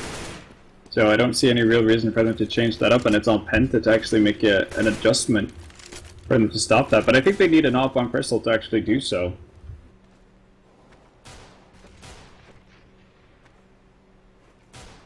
Crystal trying to peek right here with a little bit of support from Capstan. Can they find an entry? Angel is down to 13 points of health, and yes they can indeed. But they lost Strux already, and Crispy is going to burn down to Adren. Dosha finally finds the headshot on Tapson, so they get a solid advantage in the last man standing. Stavros, he is the top fragger. He's definitely the star guy for Penta this far, but he cannot win such a clutch. So pretty easy pickup of a round for Hellraisers, as expected. I mean, going up against pistols, you should always win those rounds. And Hellraisers are doing a good job of not running in blindly into things. They set up with the same 1-3-1 setup pretty much every single round, and well, their luck isn't about to change either. Stavros gets tagged down to 18 HP. That's quite a bit of damage dealt through the door. Crispy and Tapson with the fuse kits, so there's not a single one on bomb side B. If Hellraisers decide to push up right there and they get the bomb plant, they most probably will already secure themselves a round win. But they decide to go for middle / catwalk. We already have Mao right here. He's gonna throw a nade and fall back most probably if he got cut off by the smoke.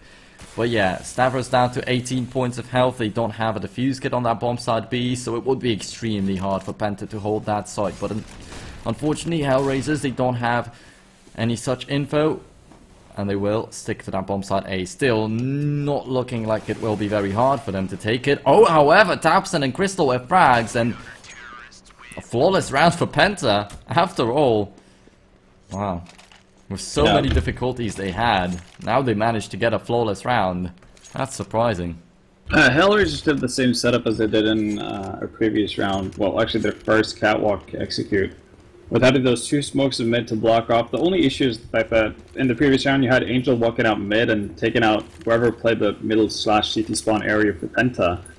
And also you you had Crystal and Crispy, you know, playing together on the site, which made it a lot tougher for Hellraisers to actually get anything done. So they're not able to take out Tabson in mid, which also alleviates pressure from what Penta has to focus on, and that makes, you know, holding the site a lot easier.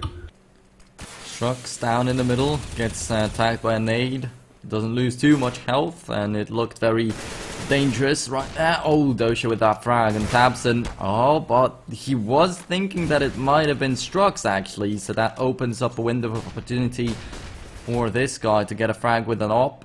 Switches it out with Crystal now and pushes up middle, but Kucha was already waiting, and he brings it back to a 3-on-3, and Hellraisers yet again with an advantage as they also plant the bomb. Stavros now coming in from the window. With a little bit of help from Crispy. They still have the AWP in the hands of Crystal, and they will try to retake the site indeed, but Mao and Angel to shut them down. Crystal now the last man standing, and the op, he won't really be able to do a thing with it. Oh, manages to kill Mao at least. But it is already over. 9-5 in favor of Hellraisers. The last round of the first half is now here. And Penta with the shattered economy. Yep. Never a good thing to win one round and then lose one, because it's going to reset all of your money. They still had a bit of a bit of money saved up, so it's not the worst kind of force play you'd see, but still not the greatest thing to go up against the full, fully kitted out Hellraisers.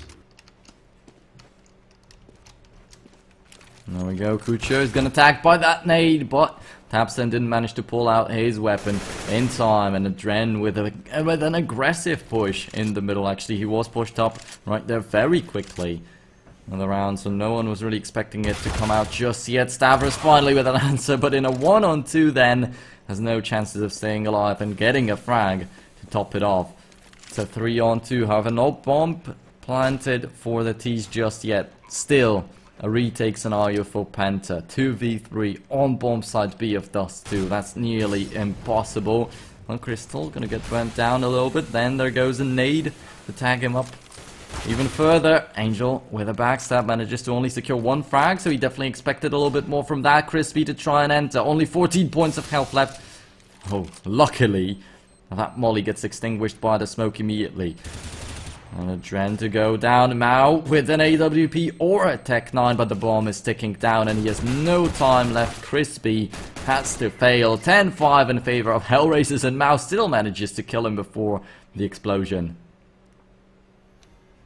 So Hellraisers eventually bring it back, and that's a very solid T-half from the CIS team. And well, right now, that CT setup the Penta had so much success with versus Titan just didn't work at all.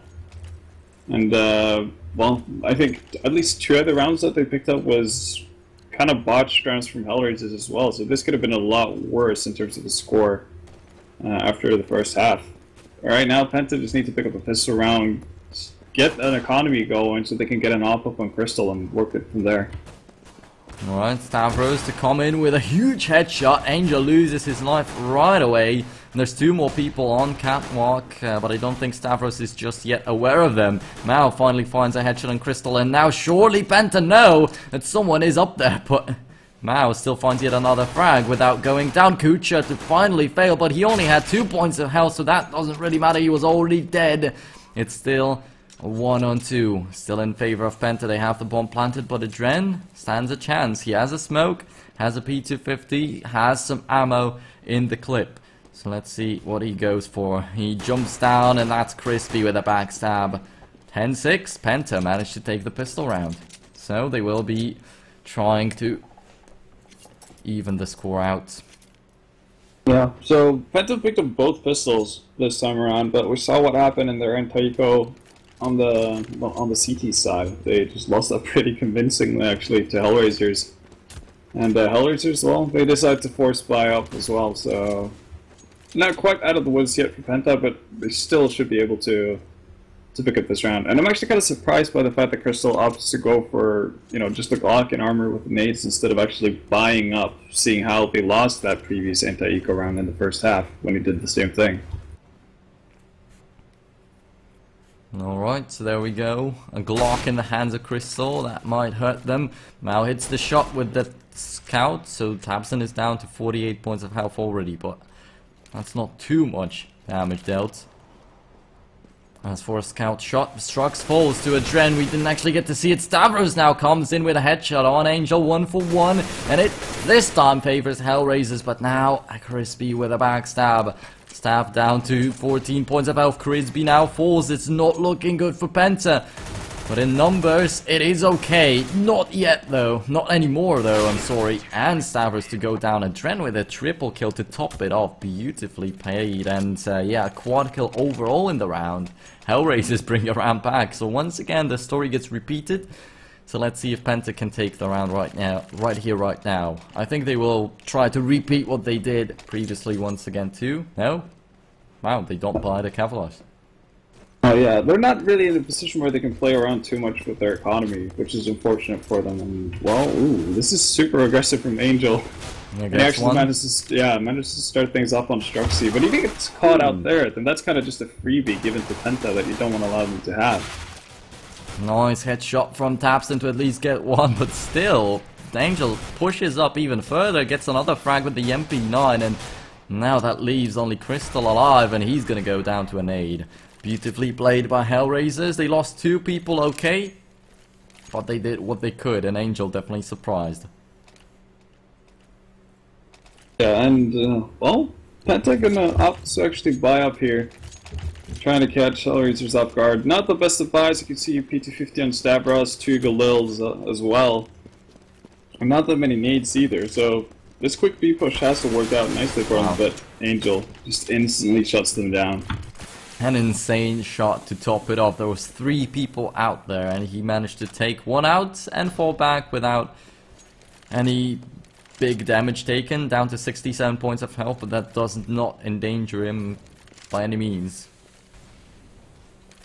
Won't go down to most of the nades. Stavros and Strux, once again, they stick together, but one of them goes for Catwalk this time, and the other one covers Middle Angel with another frag, and he still is alive.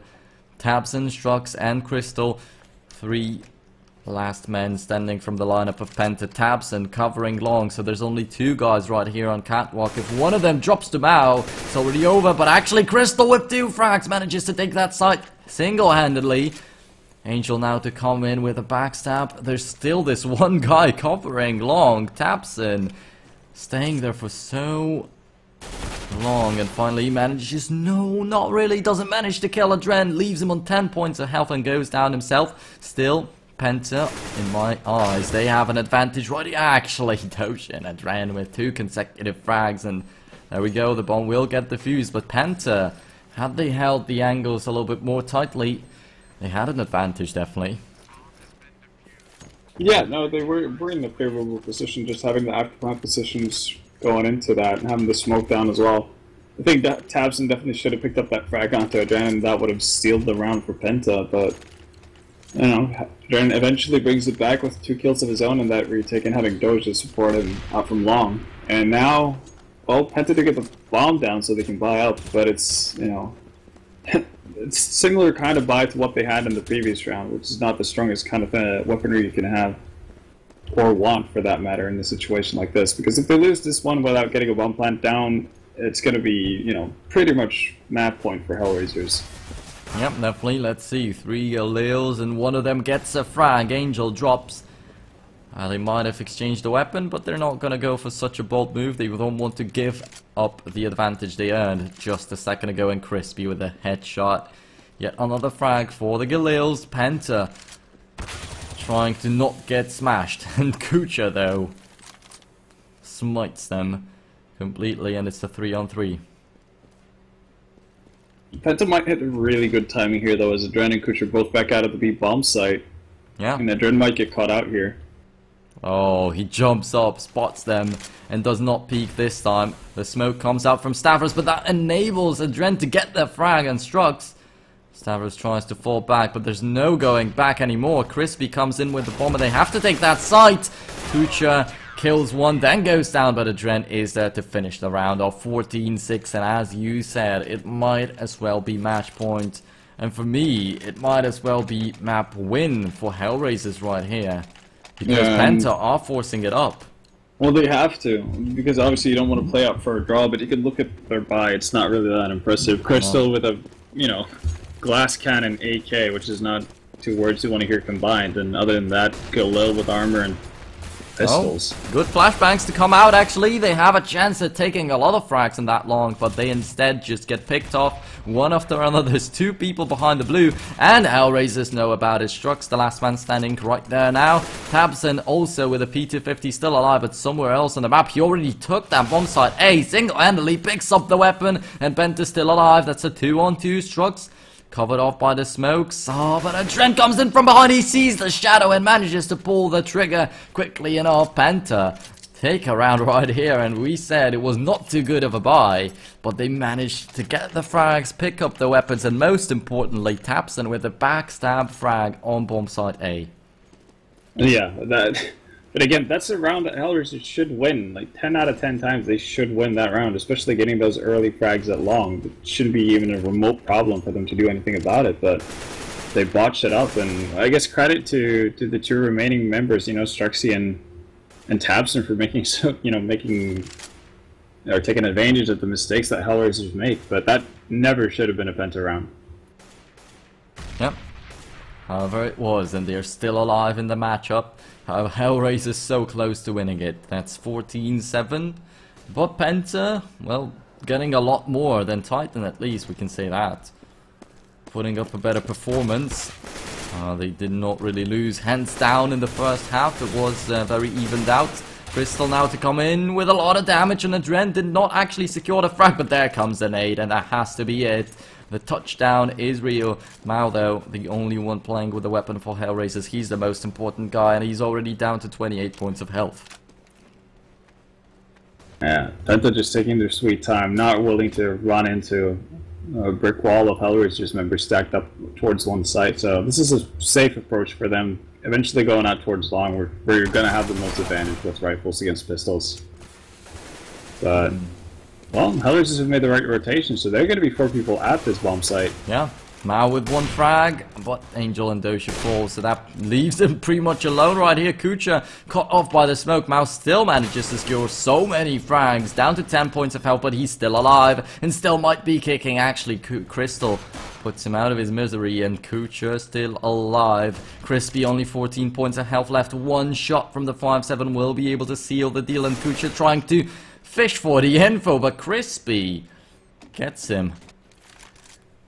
And a lot of these rounds that should be fairly easy for the favorite team to win, and in this case Penta, just becomes so close. So pretty much any time a team has eco, the favorite team here really struggles in this matchup. It's just been a complete brawl between them. Hellraisers only pistols right now.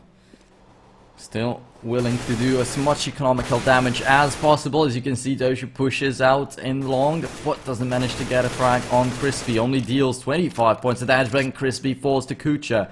Have a Crystal with a refrag, and everything is once again under control for Penta. Only 2 people remain. Mao goes down, and that leaves Adren, the last man standing on the battlefield. He's gonna go into upper tunnels, and Strux was already waiting right around the corner. Was expecting that. 14-9. Getting closer and closer. Penta not looking too bad after all. But finally, the gun round is coming out from Hellraisers, so this will decide a lot.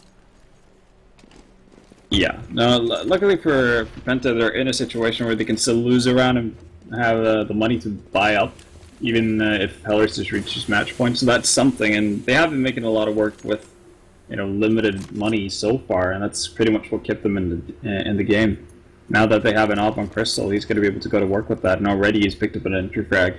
Yep, he got that one. Mao is already dead, so Dosha had to pick up the AWP that Hellraisers bought up. There's 2 people in the middle. If that boost doesn't work out, Hellraisers are going to most probably give up a round, but Dosha is there to try and protect them from Catwalk. But Penta slowly committing to that bomb site B. As you can see, the bomb is already there. 3 people in the upper tunnels. Now there's 1 more guy getting in there.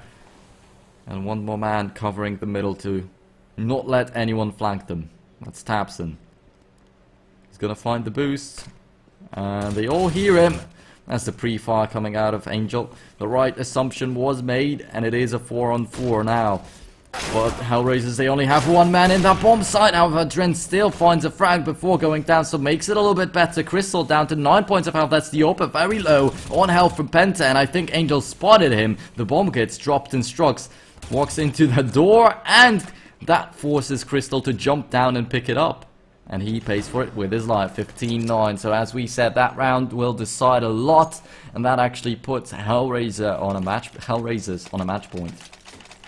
Yeah, and that tower in mid just allows for such a quick rotation, and you know, a gathered group of people from Hellraisers to actually get into that or towards that B bomb site. And even though Dren only got one guy when they pushed in towards that B bomb site, he did more than enough to hold them back. Oh, nice frag from Strux. Crispy only holds a P250, so he'd better find a weapon very quickly if they think about winning this round. It definitely is possible. Hellraisers. It's not yet over. They still have to keep it up. Crystal, he's going to come out from long to try and support Crispy. Throws a good flash, but it doesn't blind anyone, so it doesn't help Crispy at all. And he's still pretty much closed out behind that blue. Oh, but Strux to come in from Catwalk with 2 frags, actually manages to catch Kucho off guard too. And that's Penta with the bomb site already taken. The bomb is rotating towards B, so beautifully played by Penta.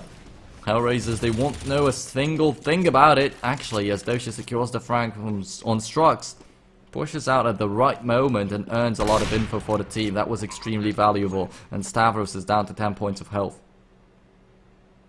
That makes that retake a lot easier with Doja tagging up Stavros there as he crosses over, but Dren needs to actually push forward. He can't allow Doja to be the first guy to take any sort of action. Stav finally falls to Doja. Now the last man standing is Crystal. He's in the sniper's nest. Oh, and he's gonna get the frag, and Dren pulls out the P250, hides behind the boxes, and does not let Doja do what he wants to. Does not let him defuse, does not let him score the frag, and is the master of time at the moment. 15-10 in favor of Hellraisers, but Penta trying to bring it back, and there's no money in the pockets of Hellraisers. Yeah, Hellraisers are broke, but they do have a bit of a cushion to play with here, so they're okay with going on an eco having match point or map point already. But you know, you have to give credit to Penta for making so much work with limited money. Every time they've been on the brink of losing because they have to have, or, you know, they're forced into an awkward situation money-wise, they just keep bringing it back. And that time around, it was the op Crystal just really doing work. Alright, so there we go. 5 more rounds for Penta if they want to secure an overtime. This is the map of choice for Hellraisers, and it's not going so smoothly. So, on cash, we might get a great show. Not like it isn't here. So, Penta putting up a very good fight once again. Penta is very aware of the fact that they're up against pistols right now and taking things very calmly. They're expecting Hellraisers to do something crazy, push up very aggressively from both B and Catwalk here. That's not going to happen though. But you know, they would rather play it safe than throw away around at this point. Ooh, Crystal shoots between the legs of a Dren. Does not connect it.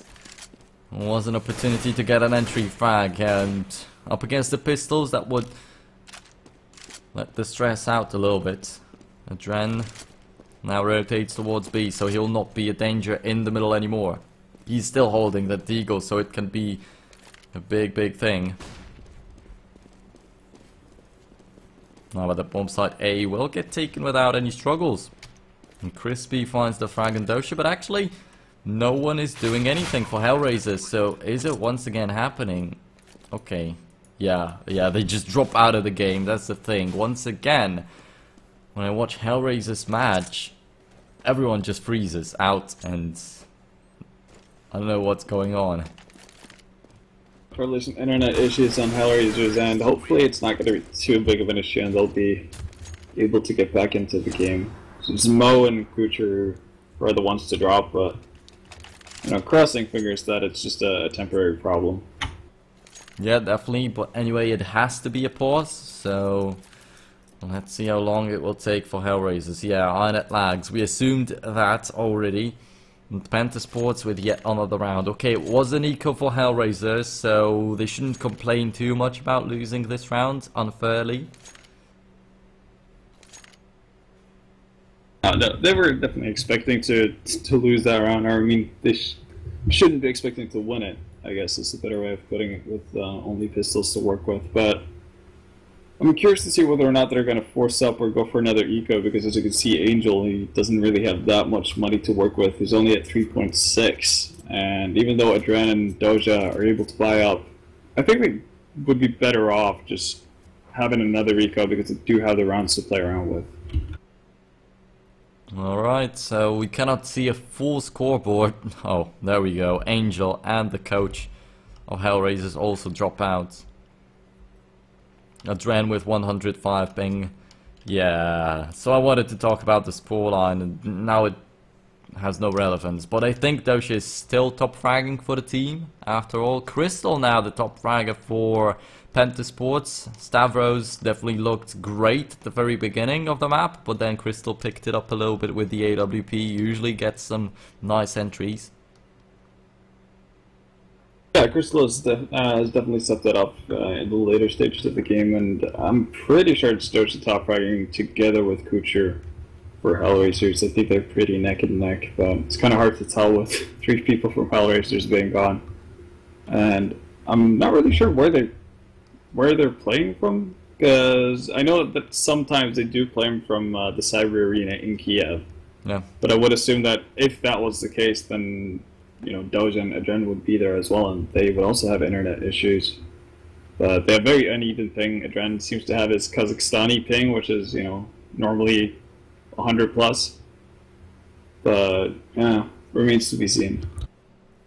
Yeah, definitely remains to be seen. And once again, hoping that it won't really take too long. So Hellraisers 15-11. They have a chance of repeating the success against Titan, 16-11 on the first map, and then on the second it was 16-6. It might once again be the case. They will be able to buy up right here, right now. And on the other hand, it's also looking good for Panther. If they get this from this round, they have a lot of money to play with, so they won't really have to care a lot about losing the weapons anymore. And Crystal will most probably be able to buy up that AWP most of the time. So the comeback might be real. Might be real. And we've seen that Penta have done well whenever they've been forced to do well in that sense. You know, where they've been in a situation where they'll have to force buy, and you know, losing that force buy would pretty much spell certain doom for them. They've managed to pull through. Well, with that, you know, in mind, they might be able to climb it back, but still, it's a 4-round difference in favor of Hellraisers, and they should be able to close it out eventually. So even if they don't buy up now, they still have rounds to play with. You can see Mo reconnecting here, so that's a good sign. Yeah, definitely. He's only at 4.1, so I'm kind of hoping for Hellraisers to do another eco just to play it as safe as possible, get an op on Mo, maybe Kucher as well, and you know, work it from there, because they're still going to be able to get one more buy in it, even if that fails.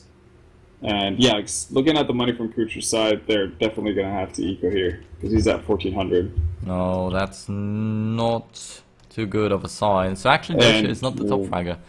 Yeah, looking at Kucher's it. actually beasting it up with 28 frags here, but kind of surprised by Kucher's decision to actually buy up. I'm not really sure why he opted to go for a Nova, unless he wants Adren to drop him a Colt in or FAMAS in the next round. That's a weird buy. Alright, so yeah, here's the thing. While Hellraisers are busy with solving the problems, Penta had a little bit of time to talk things through, so let's see if they actually will be able to make the comeback. And Kucher immediately buys up at Nova and a flashbang, while the rest of the team, they had the money to play with, quite a bit of it, but it still is looking like a mixed buy for Hellraisers. Are they really going for it? Wow. Alright, it might be getting tight. The rounds are running out. And Hellraisers might be getting sweaty quite soon. No Kevlar boards. Yeah, so a bit of an awkward buy, but at least they're going to be able to buy up in the upcoming round, but I'm not really sure how much they're going to get done now. Stavros to shut down Mao, but he didn't drop a single weapon that Hellraisers had. What a shot from Kucha with that Nova, but there comes Strux with a double. And, well, Dosha now the last man standing. I don't think he'll be able to do too much. Tries to pick up the scout. No, actually just stays with a USP and waits for his death. That's Crispy to put a bullet in his head, 15-12, and let's see what Hellraisers do right now. They have now like 7,000 money on a couple guys, so they will be able to fully buy up. And they actually do end up having a Dren drop of Famas for Kucha, but I still think that's a silly buy in the previous round. Yeah, Angel gets caught out by Crystal, who's been playing like a boss on that T side with the AWP. That hurts them so much, and yeah, they spent all the money right here. As you said, one FAMAS also got dropped by a Dren, so they will once again be forced to eco after this one, I assume, and Penta will be looking at an equalizer. It will be 15-14 if they just manage to win this round. Might bring it into overtime, and this is the map that Hellraisers picked. And it shows that Panther are definitely determined to win this. Best of two to keep themselves in the groups. And there we go. Another shot hit through the door. Mao is down to 13 points of health, and Dosha goes down to Crispy. He was actually flashbanged and still got that headshot. Strux now to finish off Mao. And yet again, 1v5. This time it's Kucha, not Dosha. And yet again, not in a very good spot. A dreadful round for Hellraisers, and the fact that they did that awkward buy in the previous round doesn't allow them to buy up now. So they kind of screwed themselves over. They're going to have to eco now and kind of leave it to the last round to close it out. And I think that's just a silly move from Hellraisers' part. They could have played that so much better.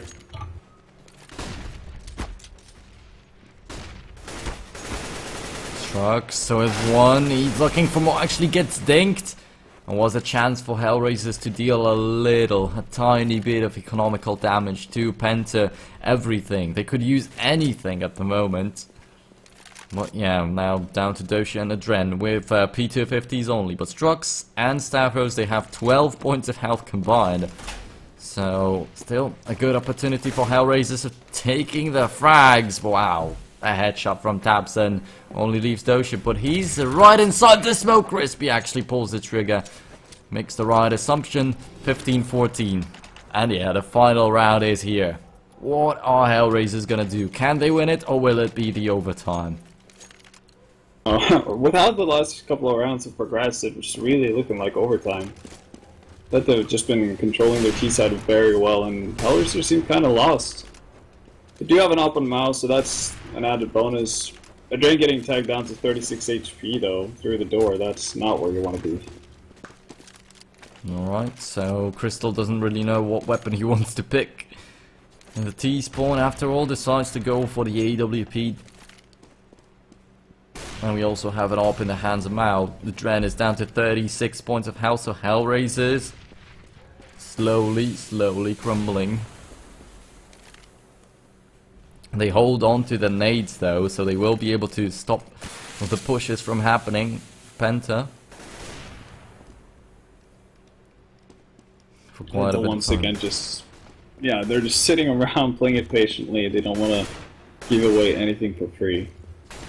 So it's nice. It's kind of similar to what Hellraisers did on their T side, really. So it just shows you that both teams are you know, making a concerted effort of not botching and giving away easy rounds that should be theirs. Yeah. Patiently playing it out. Penta now trying to go for the push and long. There's 3 people right there. And waiting for them. Dosha in the pit. Doesn't manage to connect the shots. Only deals a tiny bit of damage to one of the enemies, but then goes down, and it's a 4-on-2 right now as Stavros finds the frag, and Kucha finally Angel with an answer, but it's already too late. The gap in the smoke helps Penta. After all, the time is running out, but they will be able to plant the bomb in the Dren. 1v3. This is the overtime. Crystal with a beautiful headshot to top it off. Yes, the Penta bring it back, and Wow. that should have been Hellraiser's game. It should have been Hellraiser's game such a long time ago. The last 5 rounds goes, or the last 6 rounds actually goes to Penta, but Hellraiser's definitely had so many opportunities on their CT side to just shut down whatever Penta were doing, and they just couldn't do it. So, kind of disappointing to see that from Hellraiser's side, but you know, at the same time, very not impressive from Penta to bring it back from the brink of destruction. Okay, so there we go, the overtime. It got so close, and Hellraiser's 12-3. And they still managed to... And Penta still managed to bring it to the overtime, of course, and wow, it's looking very impressive. But let's see how this round goes. One of the most important ones of the map, and the best of 2 overall, as Penta putting up such a good fight. That tells good things are coming on the second map for them in the future.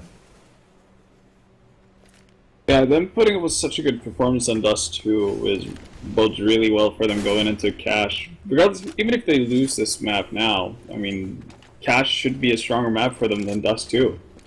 Yeah.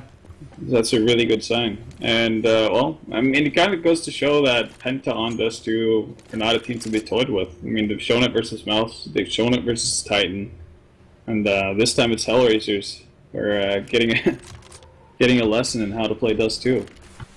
Yeah, before the match when I asked you, you said good maps for both of the teams, and now we can see how good for both of the teams it is. It is extremely close. Now with 2 frags to open it up, so Hellraisers with good starter in that first round of the first overtime. And there comes Tabson to shut down Dosha, and they already have the bomb planted, and it's back to a 3-on-3, and Tabson picks up the AWP that he usually likes to play, but here it's Crystal who's the main AWPer. And there we go, Crystal also hits a shot now. Angel, the last man standing, and they already found him. He's gonna get tagged up in a 1v3. It's very unlikely that he'll win it, but still finds the head on Crystal.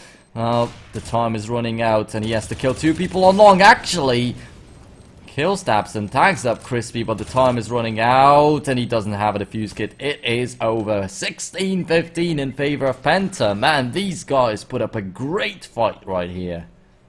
Yeah, they really are, and it's kind of weird to see when you're starting off with 10k starting money, people not picking up defuse kits.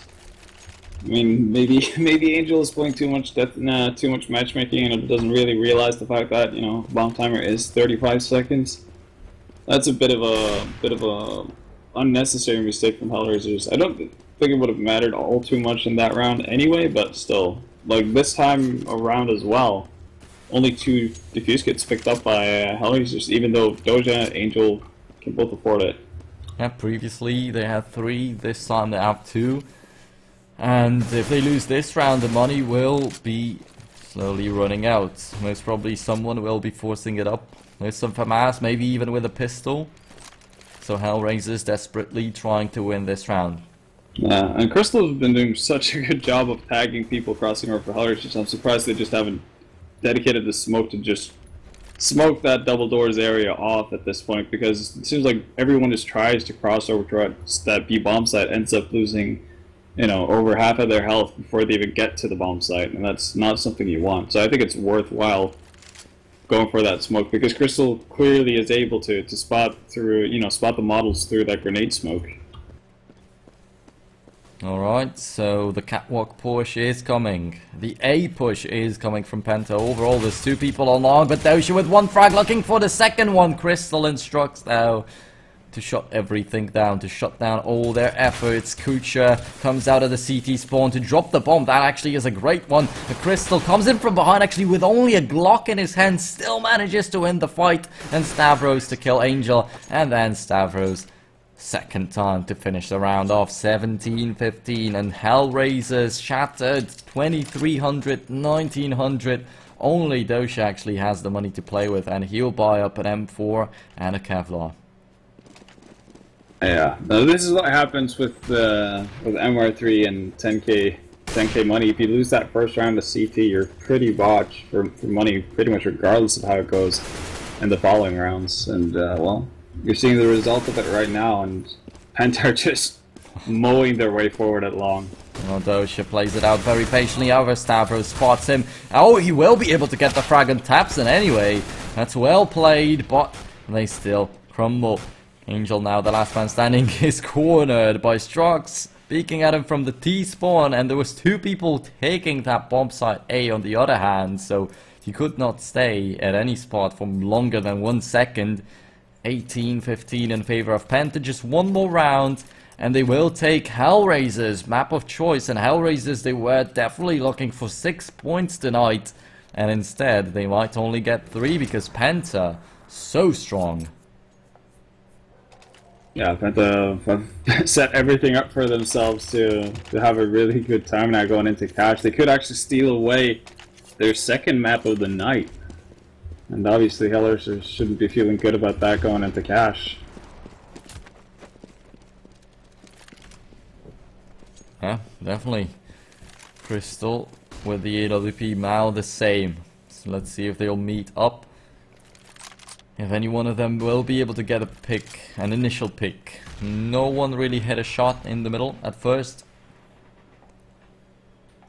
And we have Hellraisers setting themselves up in the middle. We don't know if it's going to be mid to B just yet. Most probably A through Catwalk, as Kucher and Angel are closing in on long with their Stapson to try and hold that angle. He's gonna walk right into the smoke. That's extremely dangerous for Hellraisers. They might get backstabbed. And a good flashbang to stop them from entering for a second or 2 more. Hellraiser's trying to sink that one to get them done so far, but Penta being very aware of it, already stacking 4 people towards that A bomb site. Capson only manages to get 1 frag after all. It looked extremely well for him, but didn't manage to get that second guy. Dosha with 1. Lee Strux at 12 points of health, so has an opportunity of taking another one, but he falls to Crystal through the box. Beautifully played by the Orpa of Penta Sports. Now the last man standing is Kucha. He's on long, he's getting pincered from behind by 1 more guy. That was Stavros, and Crystal hidden behind the boxes, but actually Stavros comes in with the flank a little bit quicker, and it's Penta to actually win 19-15, not dropped a single round in the overtime after all, man. And it was the map of choice for Hellraisers. Oh. Yeah, and if you're Hellraisers, you're kicking yourself in the shin right now, because that should have been your map. You had the opportunity to close it out at what I think it was 14-7, something to that effect, where they could have forced where Penta was on a force buy. I mean, it was a really rough situation for Penta to be in, but they just clawed their way back and going to cash, which in my opinion is a stronger map for Penta than Dust 2 is. It bodes well for them, because Hellraisers have shown in the past that they're very inconsistent on the map. We've seen them, you know, go to several overtimes versus TSM, but we've also seen them get curb stomped by lesser teams than TSM on the map as well. Alright guys, so we'll be getting into cash very shortly. In the meantime, during the break, you can check us out on the social media. For me, it's facebook.com/NeuroIntegrate, and the same for Twitter. And you can check out Vendetta on twitter.com/VendettaCSGO. You'll find the links in the chat, and give us like 5 minutes. We'll be getting into Hellraisers versus Penta on map number 2, which is Cash, the map of choice for Penta.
nerves, time to get 'em on.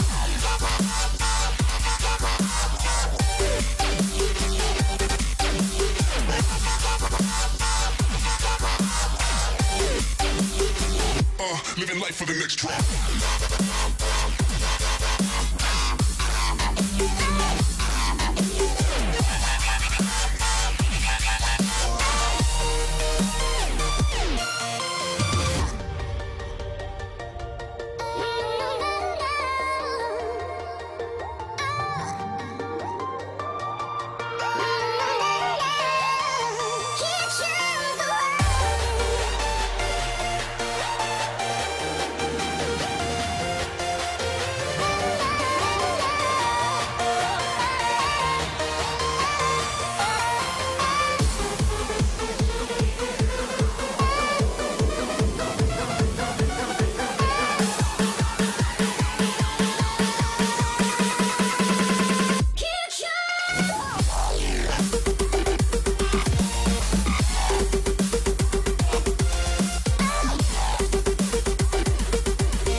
Nerves, time to get 'em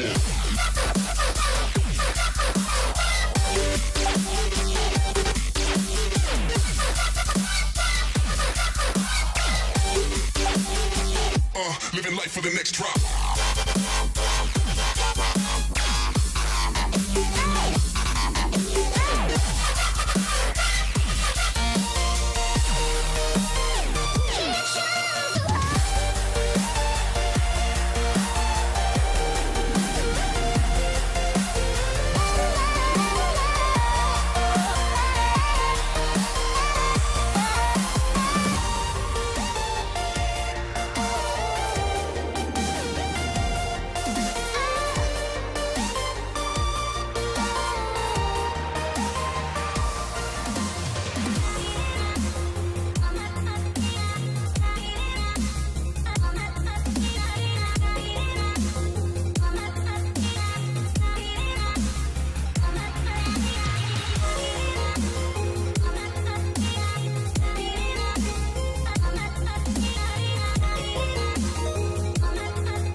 Alright, hello yet again everyone. We are going, well, shortly going live with the second map of this best of two. Hellraisers versus Penta, I guess. But it says Mouse Sports on my screen. Just take a look at that, guys. Well, it definitely is not Mouse Sports. It is Penta, and Penta won the first map against Hellraisers, so looking great for them. In the overtime, it was 19-15, so it was, yeah, pretty close, but it was great to watch, and was, yeah, a good one for Penta, definitely. Now, let's take a look at the standings right now. You can see that Penta only have 2 points, and this is their own map of choice, so if they take it, they will secure themselves a spot in the playoffs, unless, well, Mousesports or Titan win their upcoming match and take that spot away. So it would require a tie between Mousesports and Titan to let Penta go into the playoffs. Well, it definitely is possible. What do you think about it, Vendetta?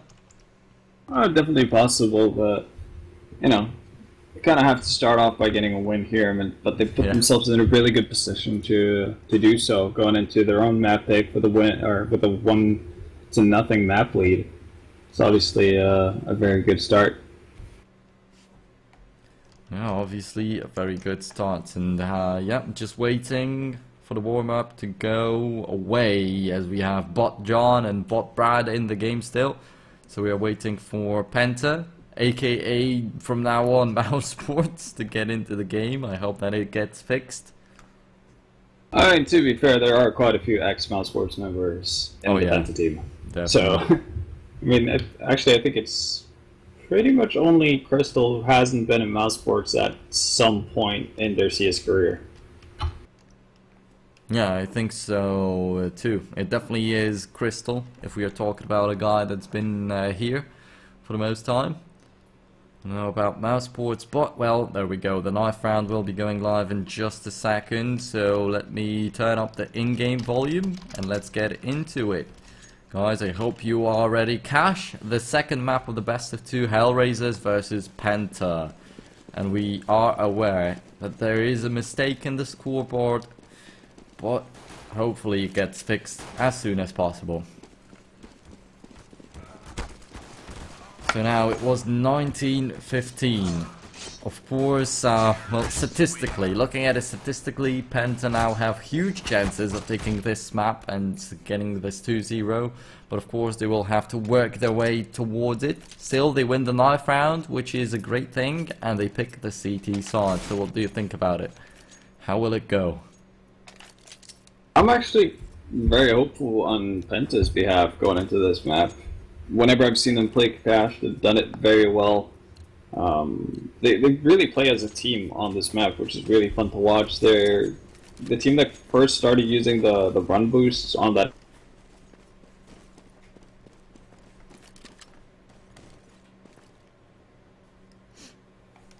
Rest in peace.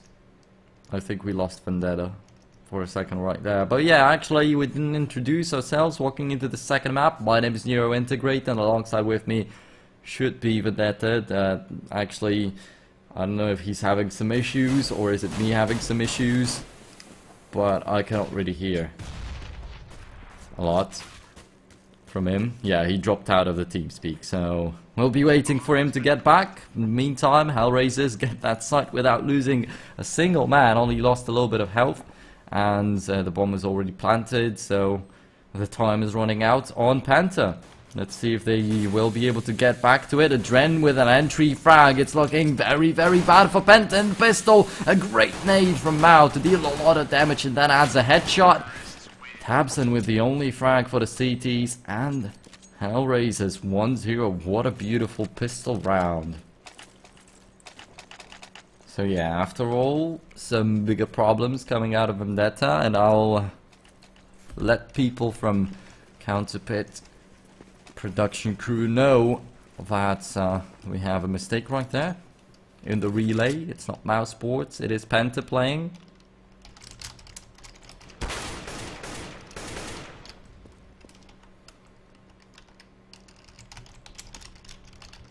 And in the meantime, Mao gets an entry frag in the middle. However, Stavros with an answer. That's a good headshot, and they might be able to pick up a weapon shortly after. However, now Dosha with a huge one on Crystal on bomb site A. This bomb site is already taken, but they have one more guy to deal with, and that was Crispy. He's already dead, and that's what I was talking about. Strux helps himself towards that MP7, but what now? In a 104, he cannot really do too much, but let's take a look at him.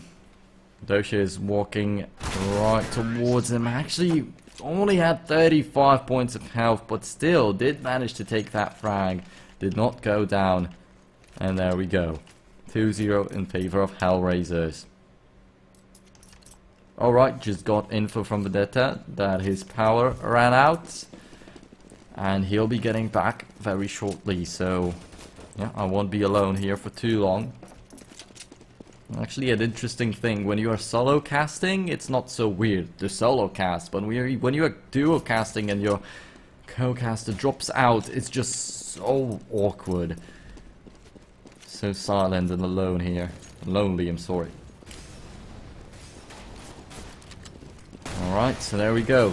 2-0 in favor of Hellraisers, and they have a huge more economical advantage right now, as there's only pistols, only USPs in the hands of Mouse Sports. Now it goes down to 400, I'm sorry, equipment value. Now 200, the last man standing is Crystal. He'll be looking for a frag on Kucha, might be able to get it, and actually finds that headshot. Beautifully played. He might be able to save up the AK. That will be very useful for Penta in the upcoming rounds if he only manages to survive. It will be definitely very hard, because everyone from Hellraisers know where he is. There comes Mao. Well, still manages to secure the frag on Dosha before going down, but then has to finally step down. And there we go, 3-0 in favor of Hellraisers. Let's see what Mouse Sports can do in the first gun round. Do they buy up at AWP here? Crystal definitely has the money, and he goes for it. So let's see if he can get some initial pick in the middle. That's where he's headed towards, at least. And there we go. And there we go, Vendetta is back. Slight power outage here. It should be sorted out now. Yeah, but glad that it did not take you too long. I already pointed it out to the viewers that when you're duo casting and your co-caster drops out, it's so weird and lonely. Oh yeah, for sure. Like, solo casts are the most weird things ever. Like, because you become so aware that you're all by yourself and alone in a room talking just to nobody you can see. It's a really weird experience. But yeah, I can see that Hellers just picked up the pistol and the two following anti-ecos, so something has been starting off right for them, at least on this map. Yeah, and my brain is being messed with right now because it still says Mouse Sports right there, and I'm quite sure I'll make that mistake a couple times while casting. But guys, remember, it is Penta Sports, not Mouse Sports, on the CT side right now. So Hellers is setting up for a fake here. Yeah, Hellers is just setting up for an A-Fear here, and they're not really sold on it. Angel hasn't really gotten that much done, and, well, with both of them getting picked off this early, it's not going to have any impact on the defense for the Germans at all. Yeah, Dosha down to 14 points of health. On top of that, I already wanted to point it out very early in the round, but he's actually one of the two men to survive until the end. However, then Tabson to quickly finish it off. So Penta with the first round in this map number 2. They lost the pistol, and Hellraisers were able to win the anti-ecos, but now when Penta have the weapons in their hands, they are trying to claw it back. Yeah, and for a fake like that to work for Hellraisers, Angel needs to get something done. Whether or not just like make himself not necessarily kill someone, but actually put significant damage onto one of the guys defending A. And there we go, Adren with one entry, and he's looking for more, but Crystal to just shot him down. Angel bursts down to 64 points of health, walking on top of that molly. And Mao to plant the bomb. That's at least something for Hellraisers, but it looks like Penta are here to stay. They won the previous one, and they want this one. They want to make Hellraisers eco. And well, Mao now the last man standing in a 1-on-3. The molly to force him out of the comfortable spot. 2 more guys to go, but he's just gonna go down to Strux, and the bomb will get defused by Crystal when the fire runs out. Actually, it got a little bit tight by the ending of it, but still, Strux will be able to get the defuse. 3-2. Yeah, and well, Penta still have enough money to go around, so they're going to be able to buy up fully without any issue at all. Hellraisers on their end, a bit more flustered for cash, so they're going to have to eco this summer, and even though Mo is sitting at a significant slump of money, they're actually going to invest into armor as well with the Tech 9, so they might be actually able to get something done here, but Penta stacking up with 3 people towards that A-bomb site. Oh, a very aggressive push to find all the frags right there. Finally taps and drops, but that is not enough. However, Adren securing the second frag puts them in actually a very good spot. Mao will also be able to pick up a weapon, and it's a 2-on-3. It's definitely a winnable situation, but Adren is cut off around that corner, boosted himself up towards boxes, but now Mao has to come in with some help from the middle, but Crystal already knows what's going on. That's it. And Adren, what do you do now? Oh, he runs out, might get the frag and Strux, but not really, doesn't even manage to pull the trigger.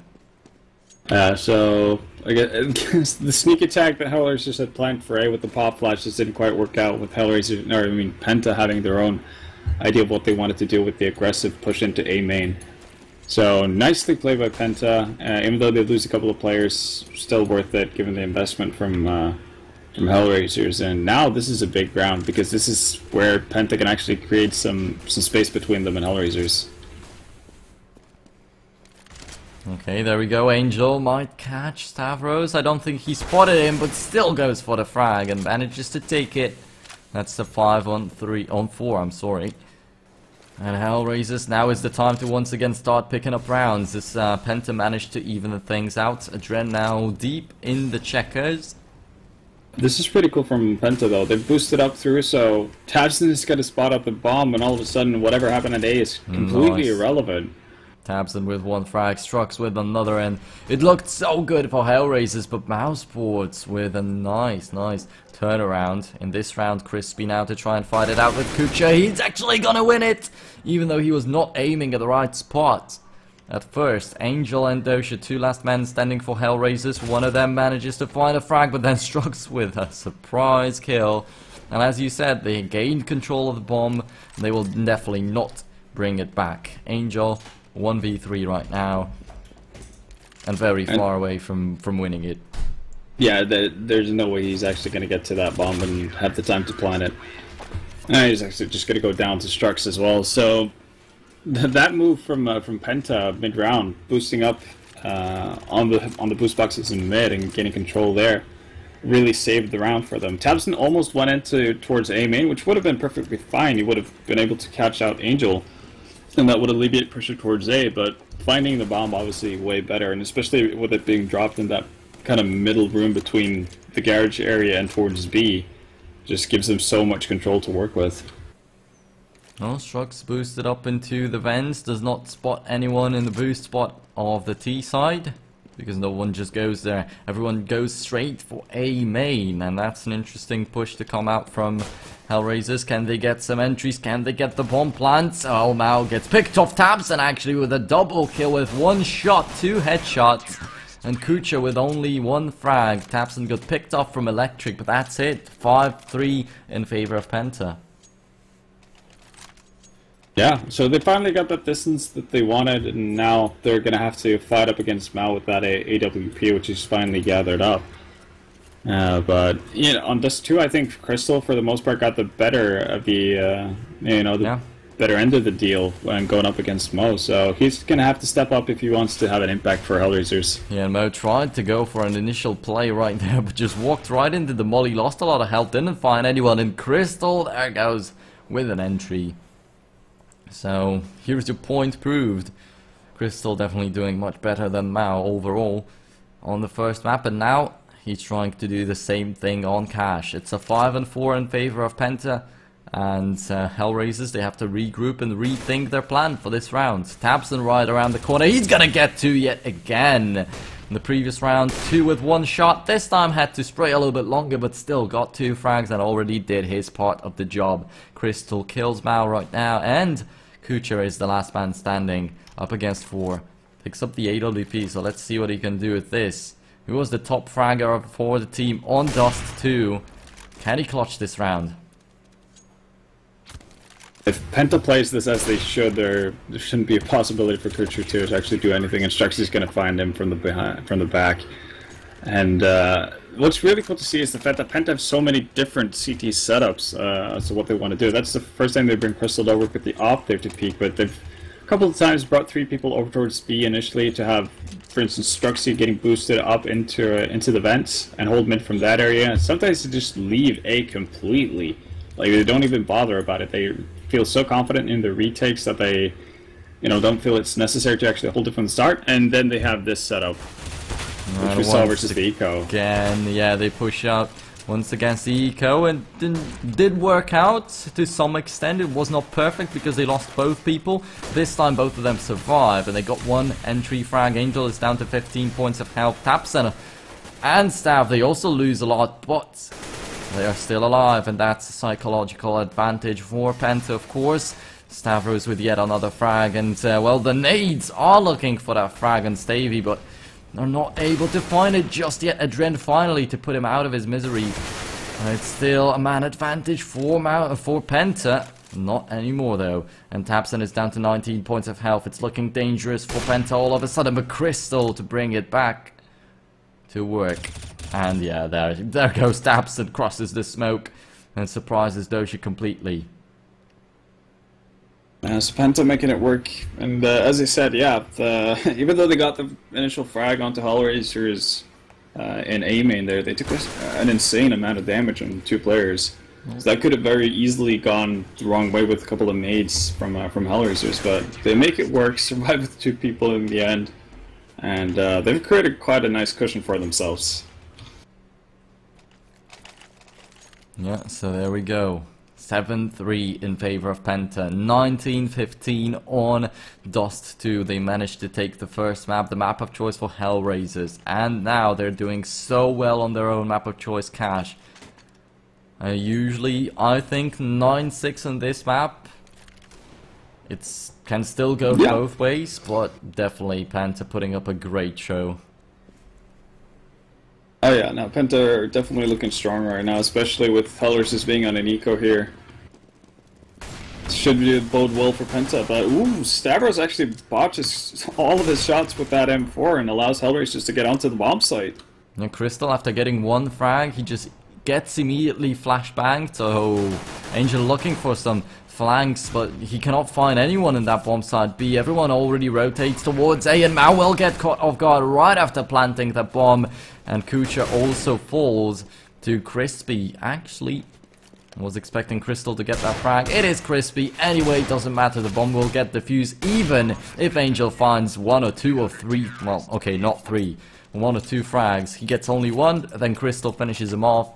And that's 8-3 in favor of the German lineup. And Hellraisers, they looked so good versus Titan. But now, well, Penta is just smashing them. Yeah, they really are. And Tabson, look at him. 17 frags already, so he's definitely putting in work here. Doing his part to make sure that Penta come out of this first half with a good result.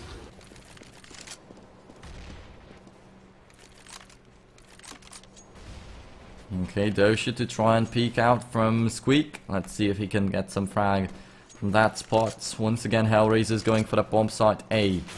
And there's Stavros waiting for Doshi. He's actually going to get this frag without any struggles. Oh, now falls down to 8 points of health. And Hellraiser's trying to spray him down through the walls. But after all, he manages to survive. And a clean man advantage for Penta. And I'm actually surprised with how little of luck Hellraisers have had actually going towards, well, either of the sites so far, that they haven't focused more on getting mid control, because that seems to be the one point that Penta doesn't really care too heavily about. Oh. They normally have just one guy to spot things out, and right now Penta just picking people off as they enter the site. Finally, Hellraiser's finding an answer, Crystal. After some struggles from Angel goes down finally, Strux to come in with a retake. Kucha was not facing the right way, and now Angel is the last man standing, does have the bomb in his hands, but what about it? When he's in a 1-on-2 and has not yet planted it. Yeah, and you can look at the money on Penta's side as well. Struxy, after buying, you know, nearly at 10k, same thing with Crystal. They're just in a fantastic spot right now. Okay, so it's getting tight for Hellraisers now. They have to step it up, pick it up right here, right now in this round. If not, Penta just building up a solid advantage. Going into the T side, Kucha throws a nade at his own face. So that definitely is not a thing he wanted to accomplish. Stavros yet again with an entry and Dosha in that squeak. Angel trying to crush the smoke. That's an advantage for Hellraisers that they can find. That's the only thing that they've been able to accomplish in this round this far. There's 3 people stacked on B, if I'm not mistaken. So, yeah, looking great for Penta. Just waiting for Kucha and Mo to walk right into their embrace. I'm still liking the fact that Hellraisers decided to try to take control over middle. I think that's definitely the right way to go about it. So, even though it didn't work this time around, I'd still like to see them continue to try to get control over mid. Yeah, there we go. Mao was holding an angle, but he wasn't really able to pull the trigger at the right moment. Crispy still dealt a lot of damage to him. What? Crystal pulls the trigger through the box, like through the middle of it. It was not like through the corner or anything like that. He had no clear vision on his enemy, still managed to kill him. That's a VAC play. That was definitely a nice play, and well, Penta at 10 rounds already, so they're very happy about how this first half has played out so far. And Hellraisers in that awkward force bias position. If they lose this one, it's probably 2 rounds in the favor of Penta. Okay, so 10-3 and Penta, as I said, building up now a solid advantage. That 9-6 is already gone for Hellraisers. Now they're trying to pull it back to the best possible outcome. And there we go. The bomb still not really going anywhere. Dosha once again in squeak, usually got punished by Stavros while going in there. This time manages to survive for a little bit longer, and Stavros is cut off by the smokes and everything. So Hellraisers now get a shot at taking that site finally. Stavros is gonna get sprayed down by Angel, but Dabson drops the bomb. However, does not manage to run away. Dosha with a spray through the smoke. He'll pick up the bomb and plant it, so Hellraisers looks like they finally will be able to find a round. But Crispy with an answer. Still, it is quite close. Only 1-man advantage for Hellraisers, but the time is running out for Penta. And that's the vital thing. They both have the fuse kits, but they have to find 3 people at 3 different spots and then defuse it. So it's 10-4. Hellraisers finally with a rounds. They need another one though, if they want to make it work on the CT side. Yeah, and that was actually their first buy round, like their first actual weapon round that they've won in this first half. So definitely, you know, timely point in the game to actually pick up that round. But yeah, as you said, I think they need at least 1 more if they want to battle this out on the CT side as well. Yeah, that's true. They won the pistol round and then the anti-eco, so that's it. Now they finally won a gun round, as you pointed out, Mao, with an entry frag and Crystal. And yet again, they just choose to go for that bomb site. Hey, but Dabson, what a punisher on Dosha. Stavros with 2 more frags, and Dosha, he once succeeded throughout this whole map in going for Squeak. And finally it worked out for him, so then Penta just completely shot him down before he even managed to spot them.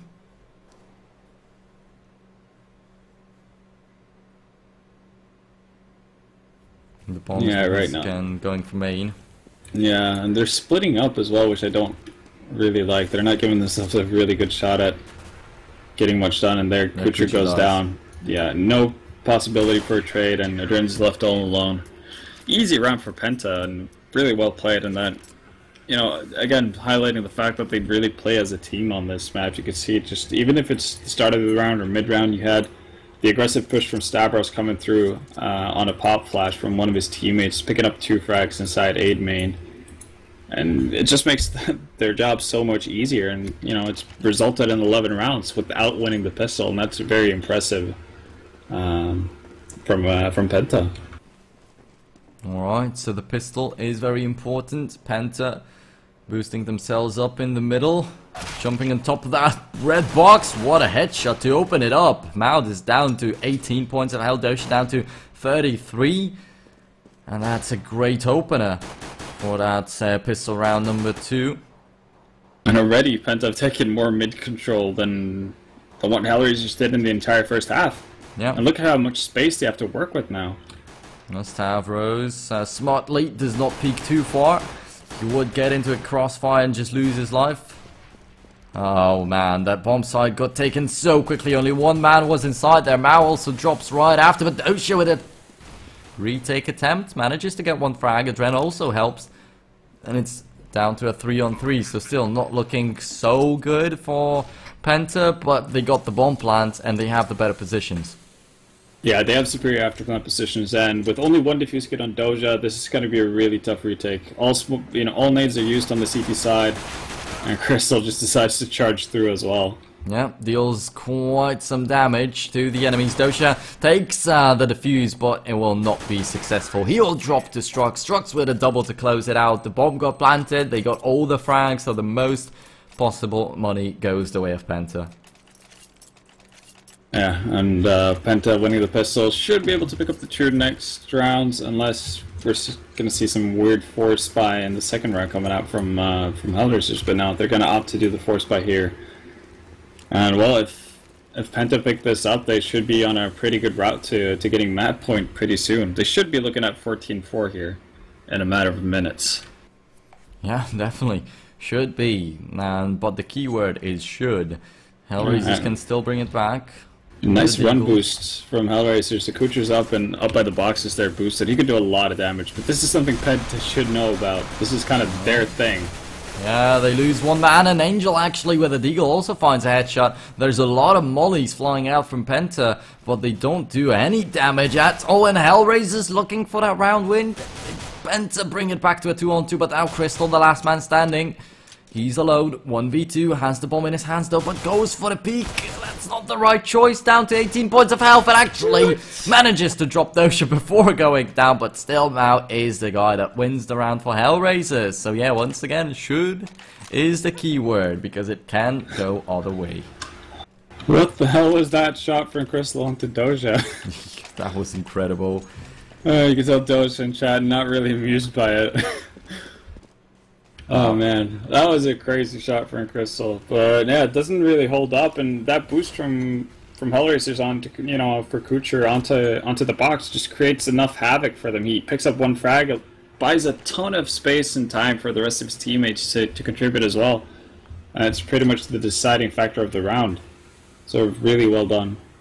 And now it's Penta back to ecoing, and again, Crystal, not having decided to buy up in the previous round because he wants that up, it kind of burns Penta over and over again. So at some point, I think you just have to cut your losses and say that, sure, I'm not going to have the op until the 4th round. But I don't think that's a big loss, really, if you're Penta. Yeah, definitely. You have so many rounds to work with, so you don't really have to force it up so much. But instead they gave a round back to Hellraisers, and Hellraisers to rack up some good economy with the MP9 and UMP, and they'll be looking for more, as now is a pure eco coming out from Penta. So very similar from Penta as to what we saw on the first map, in terms of how they buy up and what they want to do. So they definitely want that up on Crystal. It's going to be hard to get, though, the first time around, so I think they just actually have to be, unless they want a double eco, they have to be okay with having him on a rifle. Yeah, and I'm kind of hoping for a double eco from Penta in this situation, because they have so many rounds to play with. Yeah, we'll see. We'll see if they decide to go for that. Top fragger for Hellraisers at the moment is Mao with 18. On the other hand, Tabson with 23. And he's out-fragging the rest of the team by far. 9 more than Strux, who's the second guy. Crystal actually has 16, but is on the 3rd place.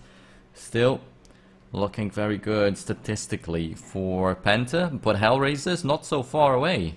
Only 6 rounds discrepancy. Can easily bring it back, especially if Penta go for that double eco. You have a lot of space to work with indeed, but not unlimited amount of space. And they'll just get mowed down by Hellraisers in this round to, let's see, yeah, to buy up in round number 20. Yeah, so they're gonna opt to go without Crystal on the op here. And not that really that many nades as well, but they do have enough nades to set up for, you know, the classic A play, or, you know, enough smokes to set up for mid control as well. Hellraisers on their end actually setting up for pretty heavy mid control as well, but they're actually backing off the second Penta runs out. And that punishes them severely. 2 men down already. Yeah, already, and Penta will be looking for more. There's one more guy on highway. He might be their next easy victim. Now falls back. It was Adren. Now falls back towards the car area. Once again goes for the middle, it seems, from the Z. But there's no one there from Penta anymore. So it is quite safe to at least gain a little bit of info for the team. Still a 5-on-3 in favor of Mouse. I'm sorry, Penta. Wow, once again. Oh, Adren with a huge play to even the things out. And Hellraisers bring it back. Yeah, they do. Impressive stuff by Adrian right there. But they still give up mid control, so a lot of room for Penta to work around with here. And all with them having no vision of what's going on in mid, Penta can still catch Hellraisers off guard here. Let's see, Penta massively slowing it down. Oh, but they find a frag and a trend. And Dosha was in a great spot that no one would have really expected him to be in. But they were coming in from the middle, not from anywhere else. And that killed him immediately. Kucha now the last man standing in a 1v3. So Penta was getting worried that they slowed it down so massively. And that might have cost them the round. But they come in with 2 impressive frags. And now Kucha, as I already pointed out, in a 1v3, not looking too good, especially as Crystal is right around the corner. And he is there to find the headshot. So 13-7, 3 more rounds for Penta to take a 2-0 off of Hellraisers. Yeah, and this is the do or die round really for Hellraisers. They're putting all they have into it. You know, pretty much everyone except for Adrian has no money to work with in the upcoming rounds if they lose. But then again, Penta not in the greatest of states in terms of their own money. They might actually be forced to eco if they don't get a bomb plant down in this round. Yeah. That Tech 9 definitely doesn't look too good. But they were able to successfully find a lot of entries throughout the whole match, so Tapson might easily just pick up a weapon if his teammates help him a little bit.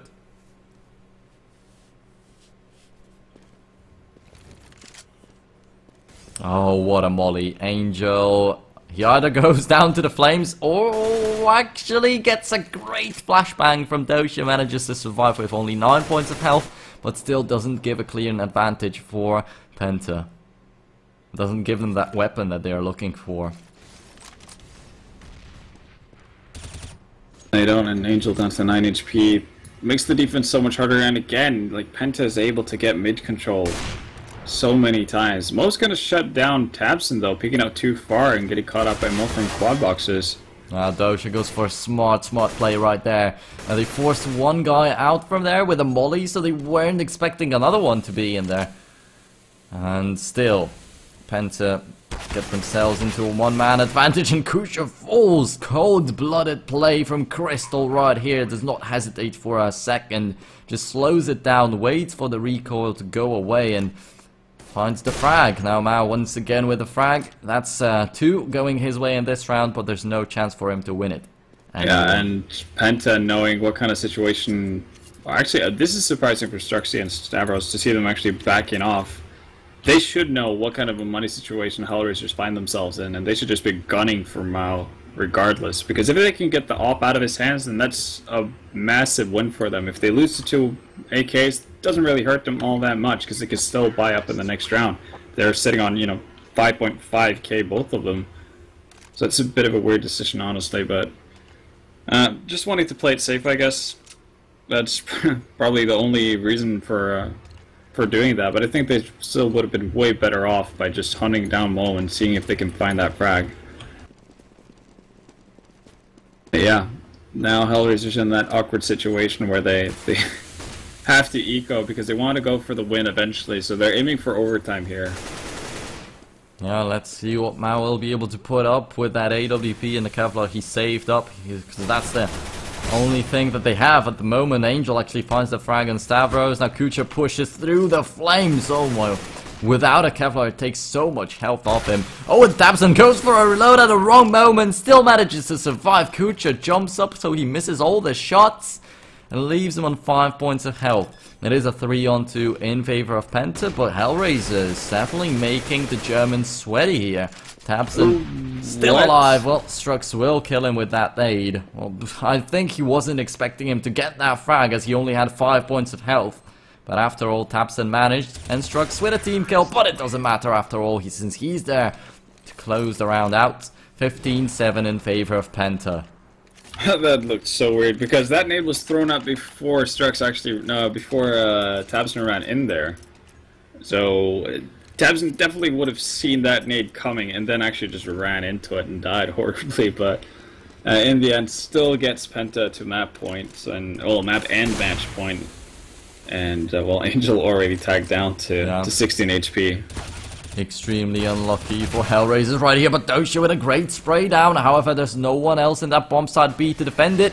And, well, one of them tries to push through the vents, but gets a pop flash, and Penta heard it. So they knew that there was one guy in there. Adren falls. And now the only guy to try and defend that side from the inside. He manages to get one frag. Now Crystal is the last man standing for Penta, and Kucha trying to come in from behind. That flank might give the round win for Hellraisers, and it will.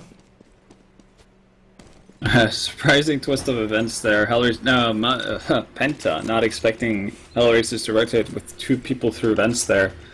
And Mao getting that frag from higher just denies Penta of actually getting into an afterplan position, because if Penta gets down the bomb, they can play with the time from there on and out, and it's becomes so much harder for Hellraisers to actually get onto the bomb site.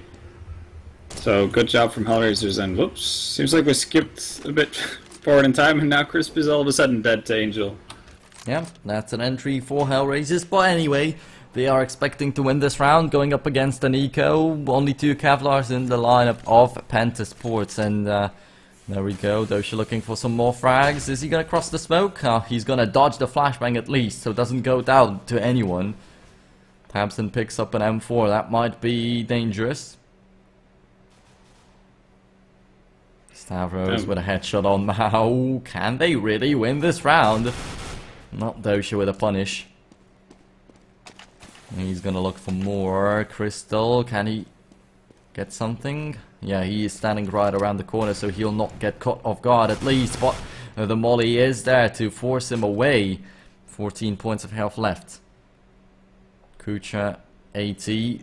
But other than that, Hellraiser's looking very, very healthy. Stavros though with a frag, and Doshu didn't get to see it, but the bomb side B is already being taken.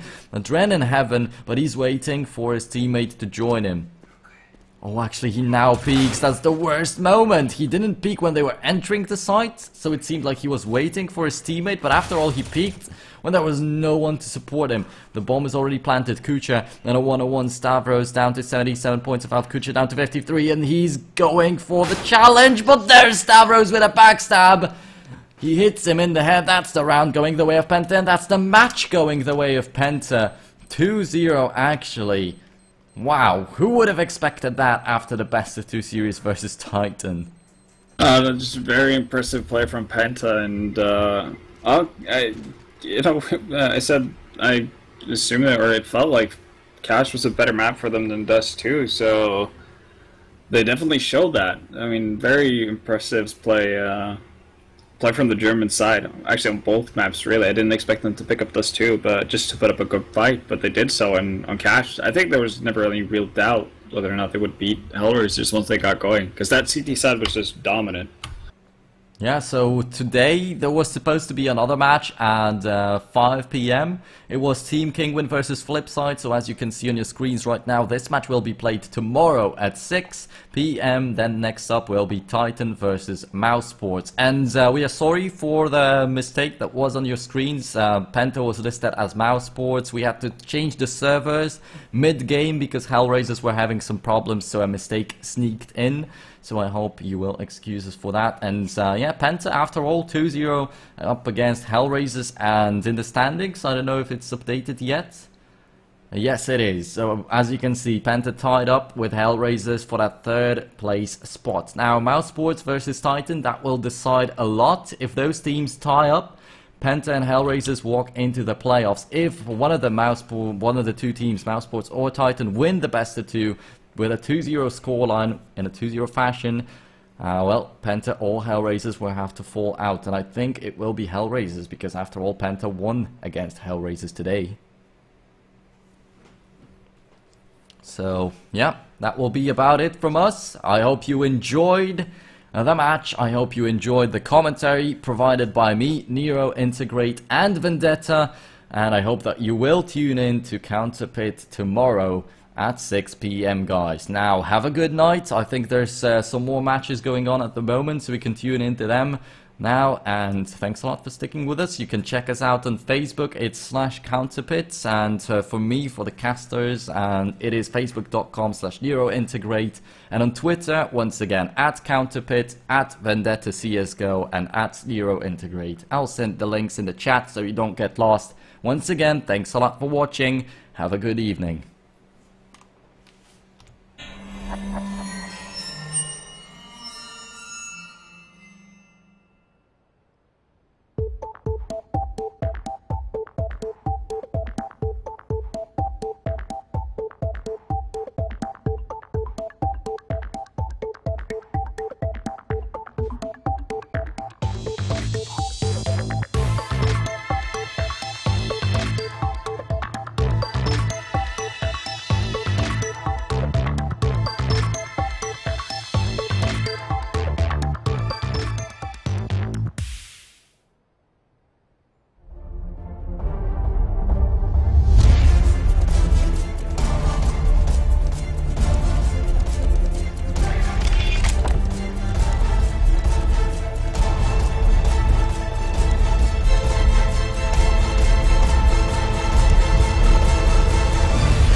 protects my heart.